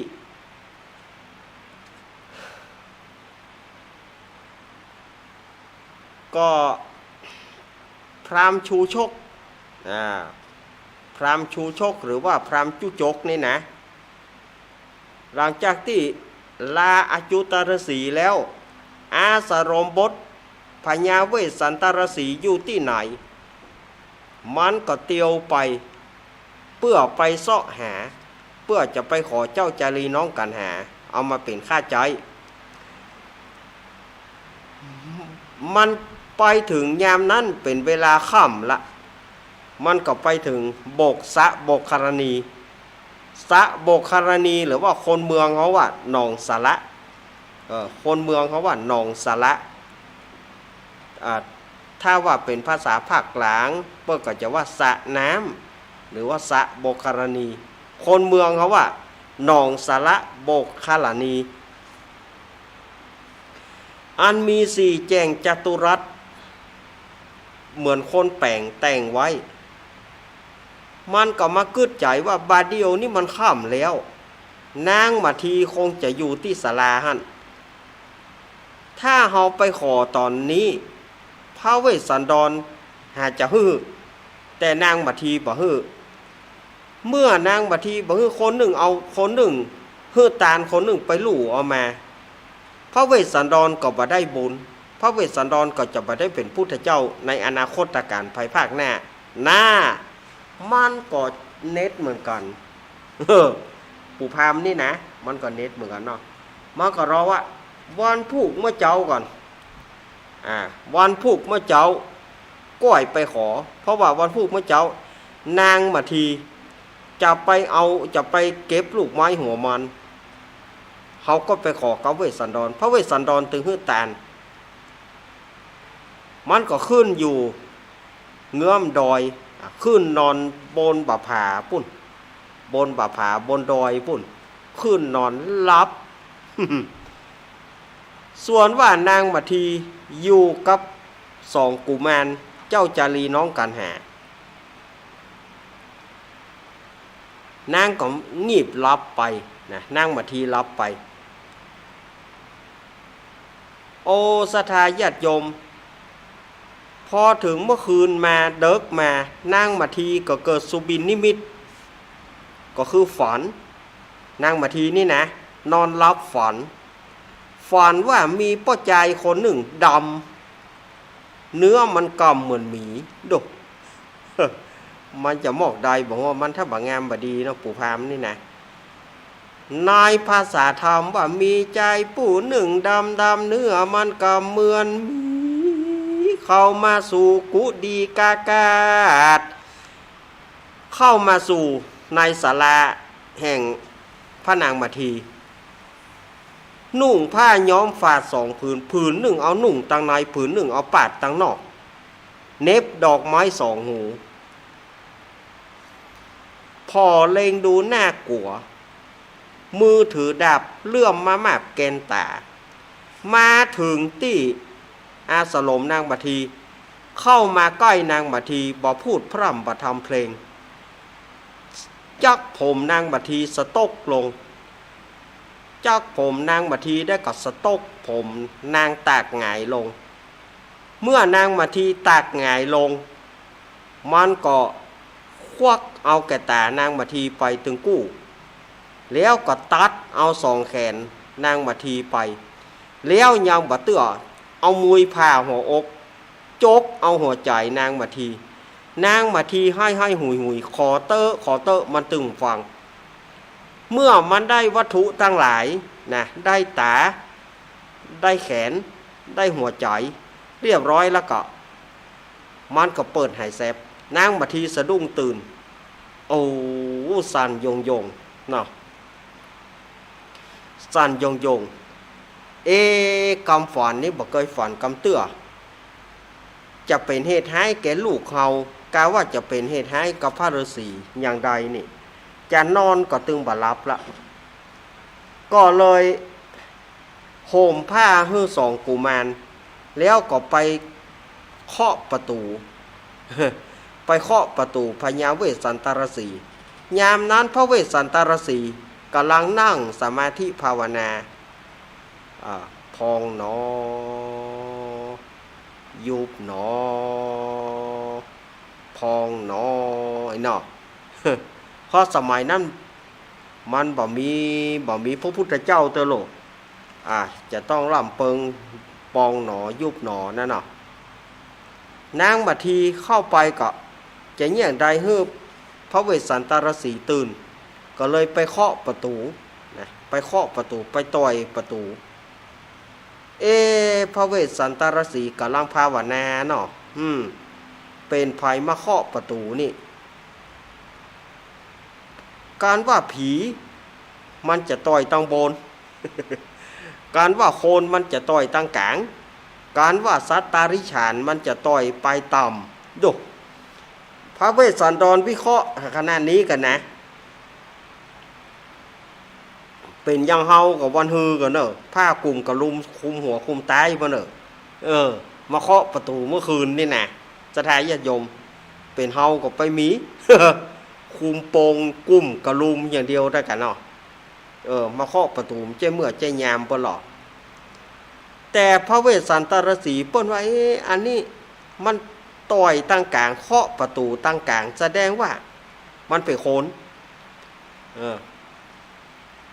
ก็มาทำไมเจ๊กะ ฉันจะพาเธอไปดูหนังเรื่องอะไรผีปีศาจเธอมีกี่ผืน2-3 ผืน บัดตื่นเธอมีกี่แกน2-3 แกน ไม่ใช่แค่ฮะพระเวสสันตรสีก็เลยถามว่าภัยมาเคาะประตูนี่ข้าแหละข้าชื่อหยังข้าชื่อมาทีนางมาทีนางลืมไปแล้วกะที่เฮาฮื้อกติกาว่านางบอกควรจะมาเวลานี้นางมาเนี่ยอย่างเวลานี้บ่ใจเป็นกาลเวลาที่นางจะมาปิกไปเหียเพราะว่าเฮาเป็นนักบวชได้อู้กันไว้แล้วนางลืมแล้วกะนางมาทีว่าโอ้พระฤาษีข้ามานี่บ่ใจว่าด้วยกิเลสด้วยอันอย่างสักอย่างข้าฝันบดีล้ำไปข้าจะรอให้แจ้งก็มันบ่ม่วนอกบ่ม่วนใจข้าขอพระฤาษีแก้กำฝันให้หน่อยเตอะก็มาอ่านข้าตึงบ่มาแหน่วานพระเวสสันตรสีก็บอกว่านางฝันเรื่องหยังยืนอยู่นอกคณะแล้วอู้มาเขาจะฟังนางมาทีก็เล่าให้ฟังเล่ากำฝันอย่าเตี้ยตมาว่าตะเกียเล่ากำฝันพระเวสสันตรสีกับกำเดียวเนอขอใช้หมอง ขอใช้หมองหน่อยติ๊กตอกปิ้งเหรอเจ้าเหลืออีคิวซังเนาะเนาะแกนตาตั้งสองก็คือลูกแขนตั้งสองก็คือลูกหัวใจก็คือลูกนางมาทีจะได้เสียลูกไปเพราะว่าวันพุกนี้จะมีพราหมณ์ชูชกเข้ามาขอเจ้าจารีน้องกันหาไปข้านจะบอกไปตรงๆกว่านางมาทีบอกม่วนพระเวสสันตรสีก็เลยว่ามาทีนางมาอยู่ในป่านี่มันได้กินก้าลูกไม้หัวมันลูกได้กินหัวก้อยลูกไม้หัวมันนางก็เลยถาดพิการอาหารไม่ย่อยกินบ่ได้นอนบ่หลับกระใส่กระซับมันบ่ม่วนบ่งานถาดนางบ่ถูกถาดนางอาจจะบ่ถูกกับสถานที่นอนก็นอนเหนือฝุ่นเหนือดินบ่มีหยังขวัญหายกลายเป็นดีขวัญมาอยู่กับเนื้อกับตัว ขวัญหายกลายเป็นดีเนอร์ว่าปิกไปเตอร์ว่ะนางมาทีก็ปิกมานอนแต่ก่อนนอนบ่หลับนะจนใกล้ขันกี้ตั้งก็หูอยู่จนมาถึงเมื่อเจ้านางมาทีก็ตื่นมาลูกมาปฏิบัติอย่างกูเตือนะตักน้ำฉันน้ำใจไม้สีฟันน้ำสวยหน้าไปไปถวายพระมหาสัจเจ้าไปถวายพระเวสสันตรสีแล้วก็อุ้มเอาลูกคือเจ้าจารีน้องกันหาเอาไปฝากไว้กับพระเวสสันตรสีสร้างลูกไว้ว่าลูกเอ๋ยจะไปไหนเนอ จะไปไหนแนะหัวรถตู้ลักละอ่อนมาลักเอาเนอ โอ้รถตู้ไม่เข้าไปถึงวะเนี่ยเขาวงกตบ่ระวังเนอรถตู้ยับละอ่อนนะก็บอกอันก็ผีบ้าตาบอดเนอมันจะมาลักนะเฮ้ยอยู่กับป่อเนอลูกเนอจะไปอยู่ไหนนะเฮ้ยอยู่กับป่อฤาษีเนอลูกว่าตัวก็ให้ตัวให้สั่งลูกแล้วก็อุ้มเอาลูกไปฝากไว้กับพระเวสสันตรสีป้ากระสั่งพระฤาษีพอลูกเขาตัวเนอพระฤาษีพอลูกเขาตัวเนอวะเรียบร้อยแล้วนางก็ถือเอาเสียมกันเราบ้องจอดตึงกระเจ้าเสียมนี่เอาไว้คุดหัวมันกระเจ้าแล้วก็ขอไว้เกี่ยวลูกไม้นางก็แบกไปตึงถงสะปายเนี่ยพลุงพลังแบกไปก็พระฤาษีพอลูกตัวเนอพระฤาษีพอลูกตัวเนอก็ให้ตัวนะให้ตัวให้แล้วก็เข้าป่าไปมาถึงปู่พราหมณ์ชูชกมันลุกขึ้นเจ้ากินข้าวไงแล้วก็ลงน้ำกินน้ำจนอิ่มมันลงกินน้ำในหนองสระนั่นนะกินน้ำอิ่มแล้วก็ว่าบัดเดี๋ยวนี้นางมาทีคงจะเข้าไปป่าแล้วถ้าจะละส่งกุมารถึงกับพระเวสสันตรสีเฮาควรไปขอในตอนนี้ณบัดนี้วัน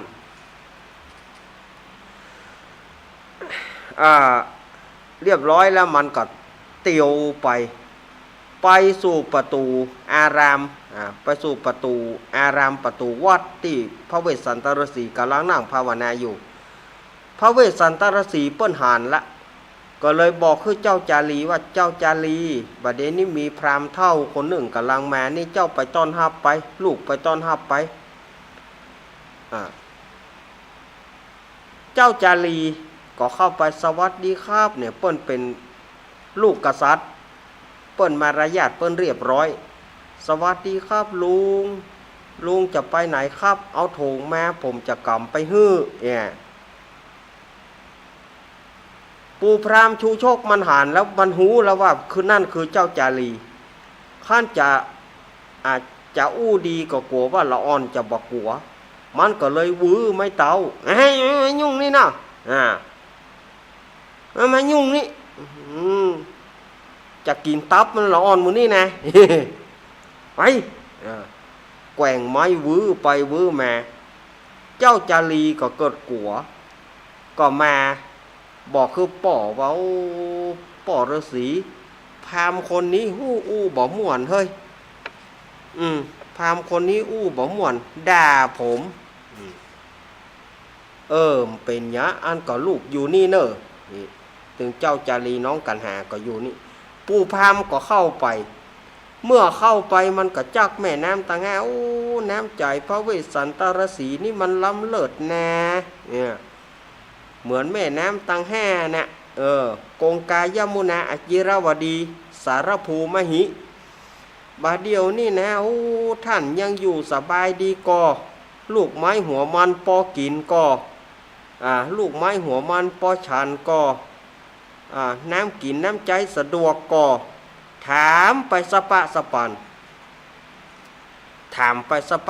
นยามนั้นพระเวสสันตรสีก็บอกท่านพราหมณ์เฮย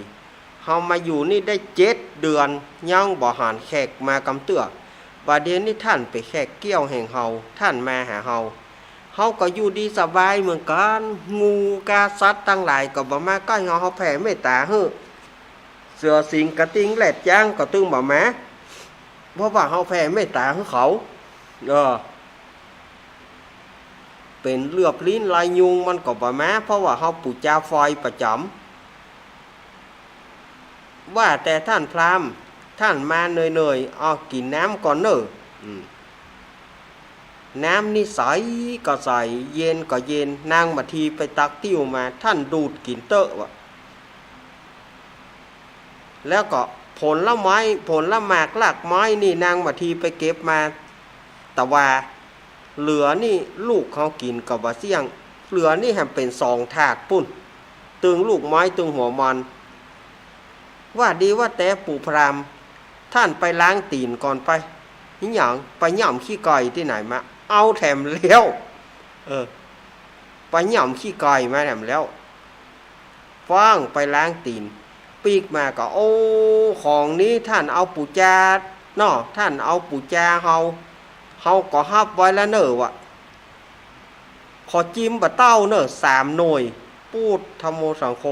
จิ้มนะไม่ใช่กินแต่นะขอจิ้มบะเต้า3 หน่วยผลละหมากลากไม้นี่ขอจิ้มหน่อยเนอะวะพระเวสสันตรสีก็คือว่าปู่พราหมณ์จะเอาปั่นเอาเหลือให้เจ้าจารีน้องกันหานาดจีมหัวเปิดเสี่ยงตึงมดตึงลูกไม้หัวมันบะเต้า3 หน่วยบะนูนทำ3 หน่วยกล้วยขาวทำ3 เครือธรรมโมสังโฆจีมบะได้นะวะเอาเปิดมดหรือ โอ้ไอ้อีล้ำเหลือนี่ปู่พราหมณ์ชูโชคจะไปมาบ้านเฮาเนอะเฮาตึมเลี้ยงรู้ให้เอาอย่ามาเลี้ยงมันล้ำเหลือเนาะขนาดจีมบะได้อะของเปิ้นเสี่ยงหมดอ่ะเรียบร้อยแล้วก็ปอดดูดกินน้ำเปิ้นเสี่ยงแหมเต้าหนึ่งเสี่ยงแหมบอกคอกหนึ่งแล้ว พระเวสสันตรสีก็ถามว่าท่านมาด้วยเหตุไหน มันก็ว่าน้ำใจของท่านเนี่ยเปรียบเหมือนแม่น้ำคงคายมุนาอจิรวดีสารภูมหิน้ำใจของท่านเหมือนกับแม่น้ำคงคาไหลไปสู่แม่น้ำเจ้าพระยาสมุทรสาครข้านั้นตุกยากบ่มีคนใจเมียข้านะมันก็ข้าได้คนใจมันก็ใจข้ามาขอคนใจบัดเดี๋ยวนี้ข้าจะมาขอส่งกุมารเจ้าจารีน้องกันหาลูกของท่านจงฮื้อตานแก่เฮาเตอะพระเวสสันตรสีพวกก็บอกว่าท่านมาขอเฮาก็จะฮื้อแต่ว่ารอนางมัทีมาก่อนบาได้นางมัทีจะบ่ฮื้อแน่ข้าจะต้องเอาไปวันนี้เดี๋ยวนี้เวลานี้โอ้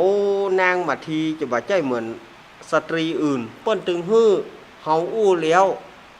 ก็ต้องเป็นแล้วรอก่อนบ่เอาข้าจะเอาไปบ่เดี๋ยวนี้ว่าอย่างใดมันก็บ่ยอมจะเอาไปยามนั้น2 กุมารเจ้าจารีน้องกันหากลัวได้ไปอยู่กับปู่พราหมณ์ปากันห้อยโล่นไปยามนั้นปู่พราหมณ์มันพอบ่หันเจ้าจารีน้องกันหามันก็ต่อว่าพระเวสสันดรนี่กินแหนงได้ไหวได้เนอะเสียมือถือสากปากถือศีลหาว่าจะฮื้อตานบัดเดี๋ยวเนี่ยพอเฮามาขอแต่เพราะอานัตสัญญาให้ลูกมันโล่นหนีไปกินแหนงได้ไหวพระเวสสันดรนี่ไม่ใช่มีน้ำใจว่ะว่าแล้วบอกว่าบัดใดว่ากำหยาบกำคาย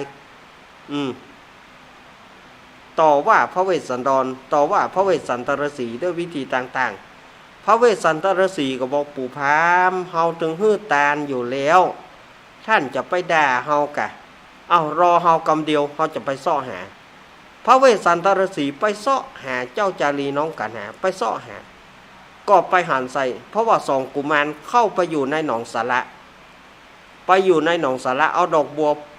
ปกหัวให้สะอื้นเปียน้ำบลอกบะแหลก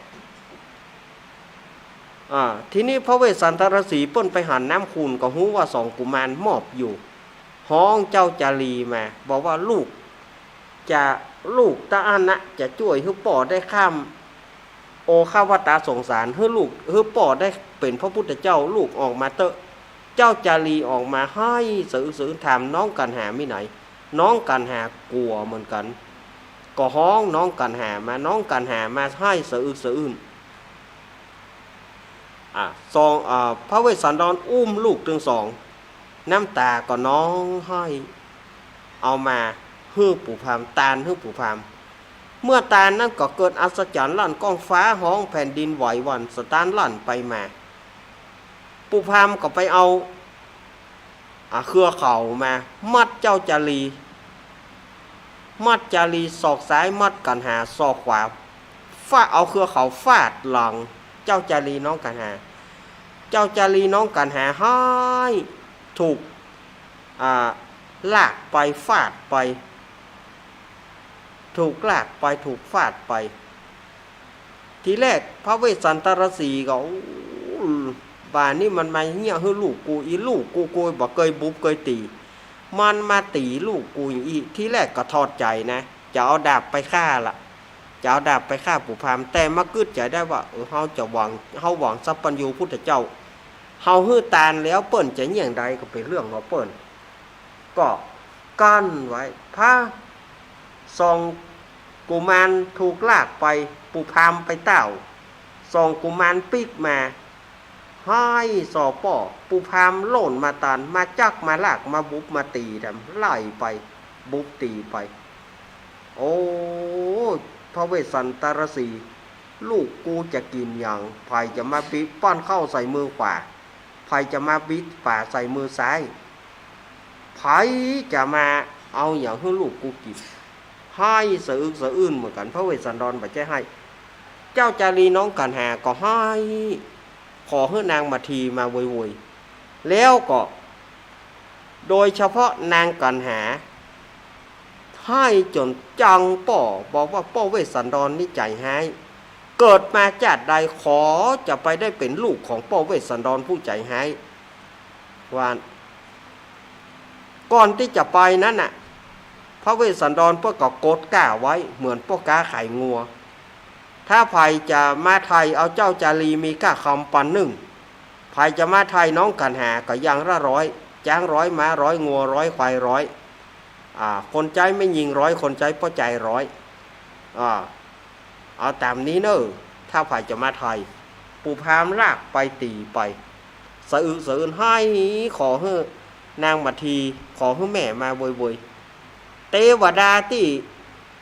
เป็นลูกขเทวดาที่รักษาประตูป่าหิมพานต์ก็ให้เหมือนกันจัดเอ็นดูสองกุมารก็ให้อันนี้ก็คือใจความของธรรมกุมารวันที่อาตมานำเอามาเทศมาเล่าให้ศรัทธาญาติโยมได้ฟังเอาวะเนอะบัดเดี๋ยวนี้ก็ โอ้วันนี้นะมาราธอนหน่อยเนอะเทศธรรม3ก่อนนี่นะตั้งแต่จุลพลมหาพลแล้วก็มาถึงกุมารบอนนี่เนอะอนุโมทนาพ่อสมศักดิ์แม่สีเพนขาวเตี้ยนายอเนกนางจินตนาพรน้องปลายฝนถ้ามีแถมคนก็น้องต้นหนาวพ่อผู้กองพรศักดิ์แม่คุณนายประนอมพรหมสุวรรณดีป้อน้อยเจินแม่จันนวลนายเทิดพงษ์นายพัดพงษ์ขอพระราชบุญนี้เปิ้นเป็นเจ้าภาพการเทศขอให้ทุกท่านอยู่ดีมีสุขอายุมั่นยืนยาวตานหาภัยก็ขอให้สมฤทธิไฟอ้างเนอทำจบแล้วเนอสำหรับทำชะตาผู้ที่เกิดปีแปะ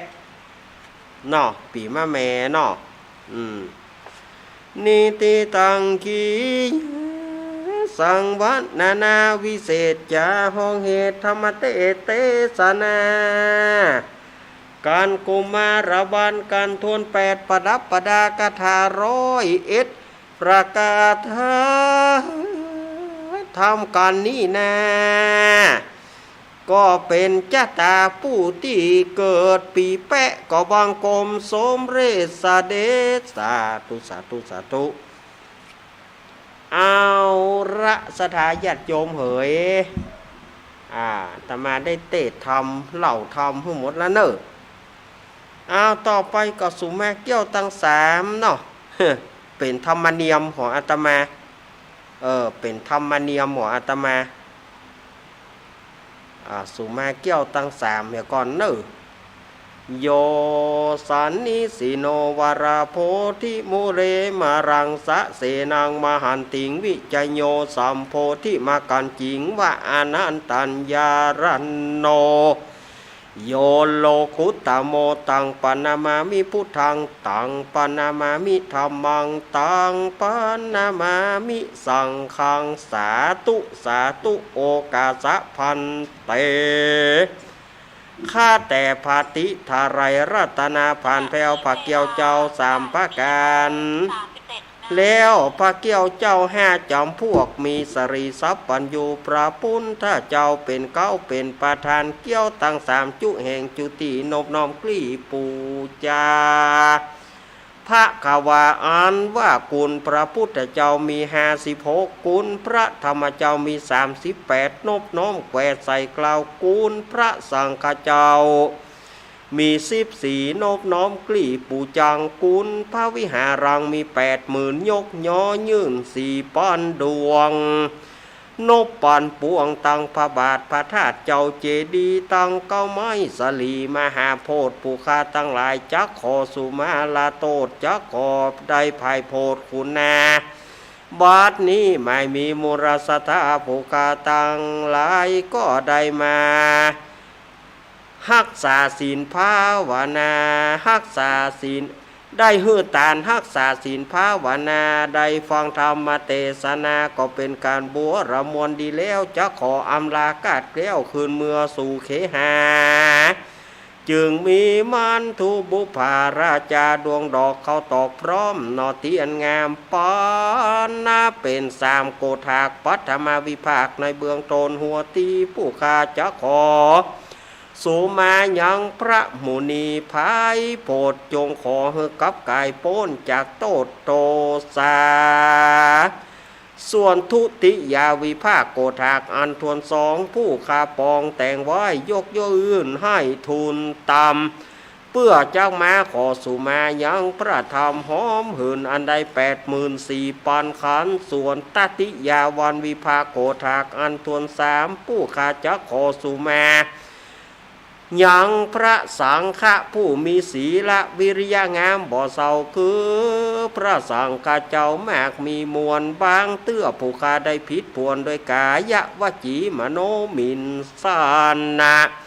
มีใจบ่เตี้ยงมันกึดสอดดันผิดไปได้ลงไหลบ่ตันได้สังเกตได้ลาละเมิดยามเตียว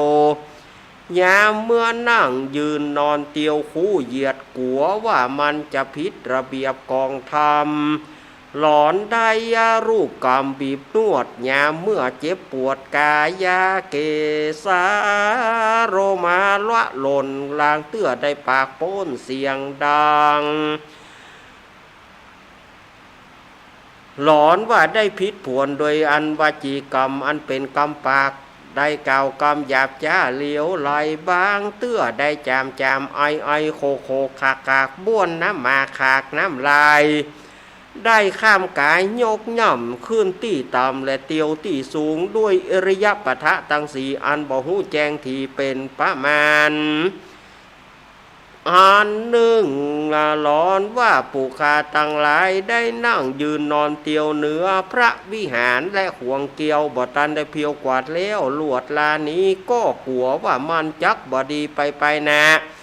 ผู้ข้าจะขอสูมาบางเตื้อได้มีใจอะไรหาปังปาดมีใจกึดเติงหาคารวะเขหา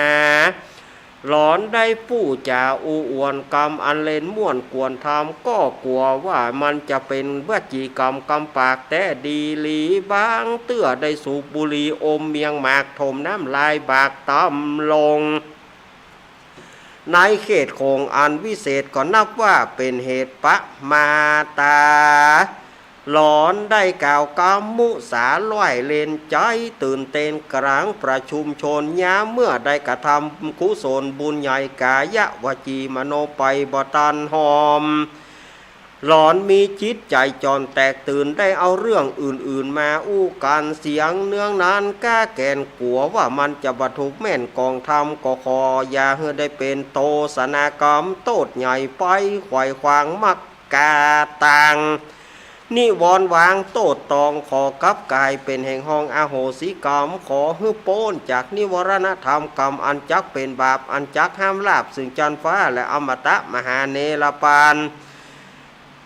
แก่ผู้ฆ่าตั้งหลายผู้ฆ่าตั้งหลายก็จะขอสูมาพระพุทธพระธรรมพระสังฆเจ้าผู้ฆ่าตั้งหลายนั้นเล่าตั้งหนุ่มเท่าขอกรมเก่ากราบสูมานั้นจุงจักมีเตี้ยงแต่ดีลีกายกัมมังวจีกัมมังมโนกัมมังสันจิจโตสังอาสันจิจโตสังอาติตะโตสังปา ปัจจุปันนโตสังอนาคตโตสังสัพพังโตสังขามันตุโนเอาละได้สู่มาเกี่ยวตั้งสามแล้วเนอะเอาเจ้าภาพประเคนเจ้าภาพมาพร้อมกันประเคนวันนี้กำเดียวมาประเคนเลยอึบโอ้โหมาเป็นกลวยเลยนะ มาเป็นกลวยเลยเนอะเอาเนี่ยได้เอาไปเนี่ยนักแต่นักว่าเอาป่นมาตานแต่หน้านี้ผักกาดเนาะปูเขียวหางดอกมาแล้วเนอะ ปูเขียวหางดอกมาแล้วเนอะ ศรัทธาญาติโยมตั้งหลายเหยเกียมน้ำหยาดเนอะเกียมน้ำหยาดหมายตานน้ำหยาดหมายตานเอาละอาตมาภาพจะปอนเนอะยะถาวาริวหาปุราปริปุเรนติสาครังเอวะเมวะอิโตทินังเปตานังอุปคปติอิชิตังปฏิตังตุมหังคิปะเมวะสมิสตุสเพปุเรนตุสังกปาจันโทปนารโสยถามานีโชติระโสยถาโสยติธรรมโมจะอายังนิทัสสิโตเปตานะปุจาจักตาอุลาลาพรัญจปิขูนามนุปทินังตุมเหหิปุญญังปสุตังอนัปปกันติใจยะสิทธิทานังใจยะลาพังโสถีภขยัง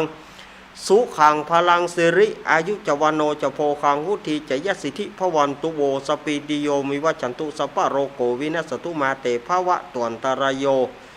สุขีติกายุโกภวะอภิวาทานาสีริสนิจังวุธาปจายโนจัตตารโรธรรมวัฏันติอายุวโนสุขังพระลังสาธุสาธุสาธุเรียบร้อยโรงเรียนไทยเรียบร้อยแล้วเนอะปอนกับปานละทำกับเตดละ หรือเวลา15 นาทีสดาญาติโยม15 นาทีนี่อาตมาก็จะใช้เวลาที่เหลือนี่เปิดสายกันเนาะอยู่คนเดียวก็ง่อมแต่อยู่คนเดียวเหงาจังไงนะ 089-214-0135โทรเข้ามาอยู่จุดไหนมองใดเปิดโอกาสโทรแล้วนะสะพ่องก็ม่อ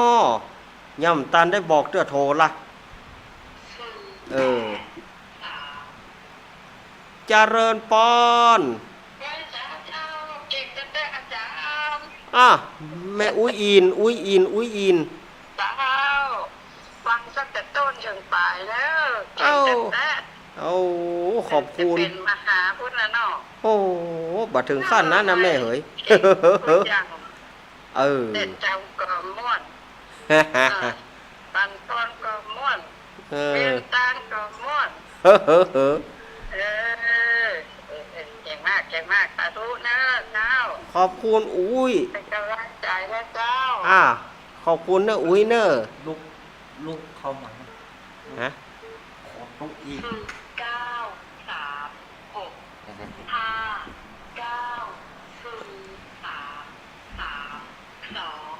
เอาละเนอะเจริญปอนโอ้แม่สีทอนเฮามาละหั่นมาละช่วงลูกเล็กตั้งแต่3 โมงนะชั่วโมงแรกชัดเจนนี้เป็นชั่วโมงหลังนี่บอกใครจะยินดีสักว่าเสร็จละมันถ้าจะหนาวกะฮะถ้านะมันถ้าจะหนาวแต่น่าถ้าจะหนาวนะจ้าโอเคนะมันถ้าครอบมาเท่าไหร่จะมันเติมมันก็จะจุบแล้วนะลูกเด็กเนาะครับจ้าต้องไว้สั่งจ้าลูกเด็กยินดีเนอะแม่สีทอนสาธุถ้าเลี้ยวจ่ายเต้ละแม่สีทอนนี่นะป่นมากอมนี่นะอาตมาถึงเลี้ยวจ่ายเต้สีทอนวางจิ้มเจริญปอนจากไหนอีแม่แก้วสิงแก้วกาดหน้าตาโปงแม่แก้วสิงแก้วแม่แก้วสิงแก้วกาดโป่งนั่นแหละไม่ลืมกัน กันนะ ไม่ลืม ไม่ลืมไม่ลืม ม้อยลื ห้าม ม ห้ามกินได้เสมอ ขนาดจิ้มบ่ได้นะ เออขนาดจิ้มกล้วย3 เครือหมดลึง อีล่ำเหลือ เออขนาดจิ้มอ่ะกล้วย3 เครือมันหนุน3 แก่นมะเต้า3 แก่น โอ้ผลละไม่3 ถาดหนดลึงขนาดจิ้มกันกินกับปันใด หน้ากันหนอ เออเออก็แบบผู้พามยายไม่เอาเด้อนี่น่ะ ยายไม่รับเลี้ยงเด้ออย่างนี้อ่ะ หนอ ไม่มีอะไรให้กิน หนอ นั่นโอ้ตายอย่างนี้ตายแน่ ตายแน่ๆ มันกินเกินเนาะแม่เนาะ ๆจ้าเป็นกำลังใจกันเด้อลูกเด้อ ยินดีอีแม่เนอยินดีแม่แก้วเนอ เจ้า เป็นกำลังใจกันเด้อ ขอบคุณแม่ขอบคุณ สาธุเหมือนกัน วางเขาจิ้ม ขอบคุณเนอเจริญปอน อีแม่โทรจากไหน ปิดที่ยุคของ แม่น้องไอ้บ้านตาโท แม่น้อยแม่สุมาเตอะแม่น้อยขอเมตตาการุณามุทิตาอุเบกขาปิดวิทยุก่อนแม่ลืม แม่ลืมเห็นแล้วเดี๋ยวจะโดนไม่แช่นะ มาใกล้ๆมาให้มาหาแม่ตาโทคอยเด้อ ลืมกะโดนไม่แช่นะหนอ แม่ฟังอยู่ไหนล่ะลูกแม่น ฟังอยู่หนอ จ้า ถ้าพูดเมฆกระถินไปได้ก็ วันที่26แม่บ่ได้ไปแม่ไปบ้านหลานเป็นกัดสารเพเนอร์แม่โมทนาด้วยเด้อ เอาปุ่นเนอวันที่1 เมษาปุ่นเนอวันที่1 เมษานี่แม่น้อยต้องมาบ้านเฮานะ1 เมษา แม่ไปก่อนนะ 1 เมษานะต้องมาให้ได้เนอะ เอาเนาะ เจ้า ไม่เป็นกำลังใจนะ ยินดีเนอะแม่น้อยเนอะ เจ้าละเขานี่แม่โมทนาด้วยเด้อ เจ้าสาธุสัตว์ได้บุญเหมือนกัน เจ้า ยินดีแม่น้อยเนอะสาธุเอาปันกันคนน้อยเนอะแม่เนอะเอาขอบคุณเนอะ เจ้า แม่น้อยเนาะแม่น้อยบ้านตาโทกมาละบ้านตับนั่นน้อยกดวางเขาจิ้มข้าวใส่อุ่นแต่ได้เข้าครับ แม่น้อยบ้านตาโทกเนาะมาละเนอะพายจะมาแถมเนาะเสียดายตังเวียงป่าเป้าฮับบ่ได้หำละเจริญปอนแม่สีกูลตันธุระบ้านหนองล่องตำบลบ้านเป้าอำเภอเมียงลำปาง เจ้าถ้าจิ้มเนี่ยจิ้มแม่กับมือมาอยู่มาบ้านแม่แล้วจิ้มหนักเชียงหนักเนาะ จิ้มบ่ได้นะบ่กินแต่เตือนนะ เจ้า โอ้โหตายละ จิ้มหนอกมันเรื่อง หมดเรื่องถ้าจิ้มในกล่องไหนมาแปะนะ หน้าเก่า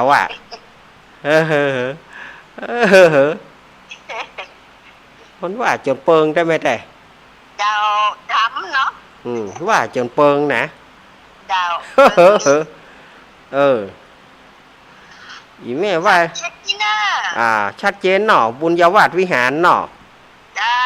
กำลังใจให้ลูกเน้นลูกเน้นอยู่เนี่ยเหลาตอกเลยนี่ เราตอกกะตอกมัดเข้ากะ ตอกฉันปุ๊บ ฉันกุ๊บ เจ้า ฉันกุ๊บอนุโมทนาแม่สีกุลเนอะเจ้าสาธุแม่สีกุลตันธุระ แม่สิกุดบ้านหนองล่องบ้านเป้าอำเภอเมียงมาแล้วเนอะแม่สีกุลแม่ตานายเฮาหายแซบไปหอแม่จันฟองละตั้งแต่บ่มีรายการเมื่อคืนนี่หายแซบเลยแม่เขาเนาะแต่แม่สีกุลนี่แม่สีกุลแม่น้อยตาโทกวันนี้นี่ยังหนาแน่นอยู่นะ แม่จันฟองแม่กองแรงแม่กองแรงเกิดเมื่อค่ำนะหายแซฟเนอะมีไฟมานี่น้อยใจนะน้อยใจนะฮะเราจะบัจัดแล้วเด้อ น้อยใจนะเขาจะบัจัดแล้วเด้อน่อ ลองว่ามันนวดเกี่ยวสาวนวดจ่อยนั่นตั้งโดยรอเขานี่แหมเนอะเกี่ยวสาวแม่น้อยหมู่สามแม่น้อยแก้วสาวมีหน่อยโทรเข้ามาล้อว่างแล้วนะเมื่อได้กระโทรบัตตานเนอะแม่น้อยนะโทรเข้ามาพ่องกะสายโดยรอเขามีพ่องกอ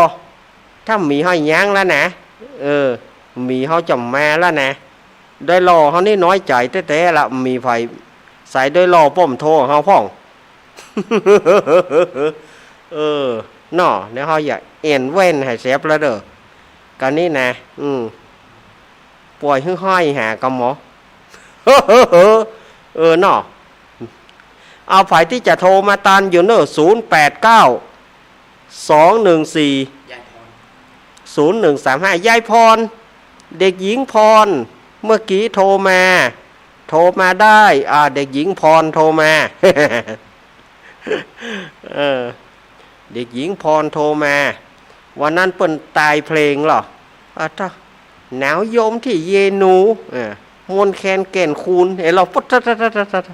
ออกมาเลี้ยวใจแต่แม่อารีต้นเปาจะโทรมาก็ได้แม่กรกมลอยู่ไหมแม่กรกมลถ้าได้ยินเนี่ยโทรหาลูกเนนด้วยนะ เดี๋ยวจะไปละก็เดี๋ยวเหลือเวลาแถมสัก 2-3 นาทีก็เดี๋ยวจะแอนแว่นแล้วนะแม่พรป่าเศร้าเนอะแม่พรป่าเศร้าโทรมาก็ได้เนอะไอพงเนอะหมูยองเนาะยองก็โทรมาได้หมูเฮานี่โทรกันมาเตอร์เนอะสมนึกนะถ้าสมนึกฟัง104โทรมาเนอะผู้ช่วยนึกนะเจก็เติงหาเนอะผู้ช่วยวันนั้นว่าปัตตะหั่นน่ะเจริญปอน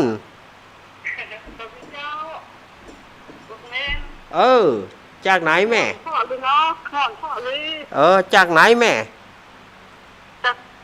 ตลาดน้ำจิ้มเจ้าแต่เจ้าโอ้เมืองแป่ปุ่นนะเจ้ามันแต่มันชัดเจนดีเจ้าปอดเท่าอีกาเรื่องนี้เกี่ยวกับบ้านจะข้าโทรมาหาลูกเล่นโอ้ยังเหรอเก่งใจไปเก่งใจยังได้โทรมาพ่องกะใครหูว่าไก่ใครหูว่าไก่โทร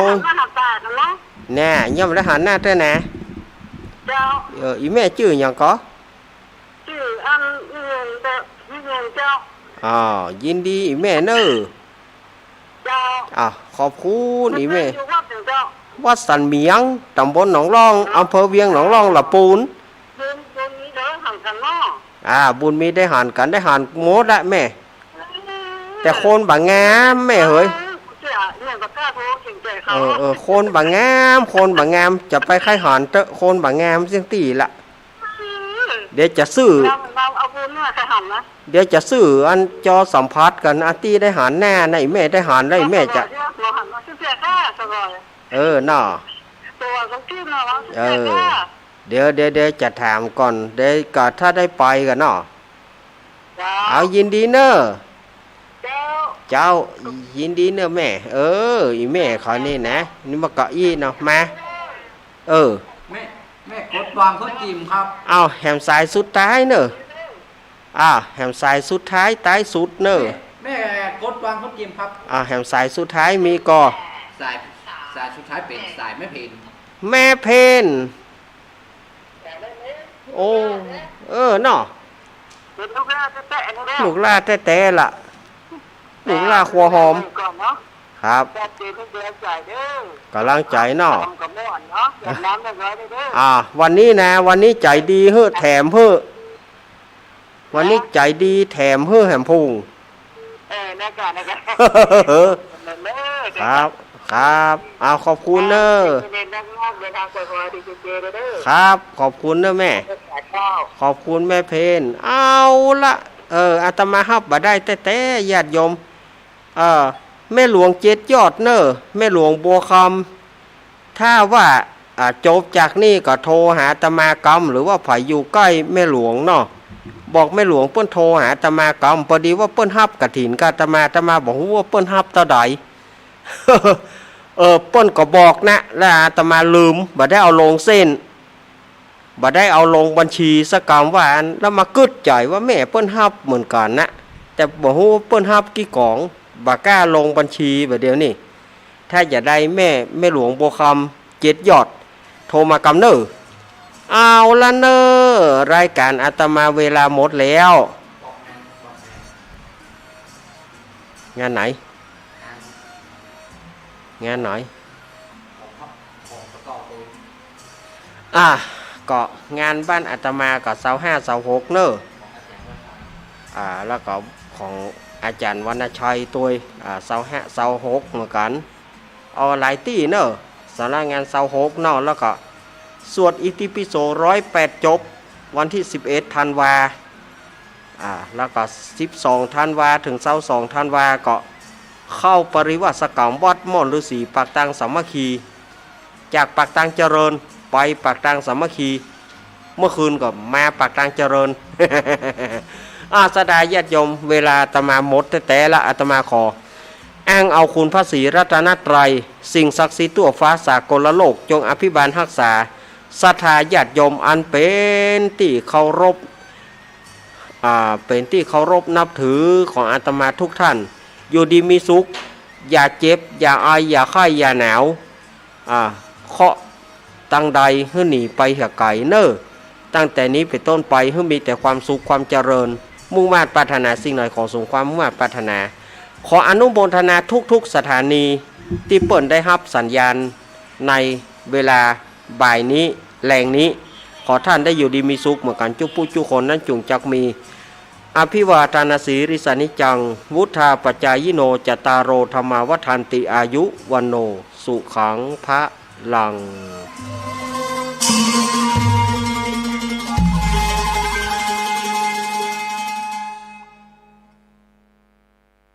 ไปขับรถผมมักเห็นอะไรแปลกๆครั้งแรกผมเห็นผีครั้งที่สองผมโชคดีเห็นพอลล่าเทเลอร์ส่วนครั้งนี้ผมเห็นอีกแล้วผมเห็นตัวเองมีเพียงขาเดียวแขนเดียวนอนอยู่บนเตียงโรงพยาบาลที่ไหนสักแห่ง สวัสดีค่ะฟื้นแล้วหรือคะเดี๋ยวพยาบาลเช็ดตัวให้นะคะปีใหม่เทศกาลแห่งความสุขสันต์หรือเป็นวันแห่งความสูญเสียปีใหม่เทศกาลที่ครอบครัวที่อยู่พร้อมหน้าหรือเป็นวันแห่งการจากลาปีใหม่เทศกาลแห่งความสุข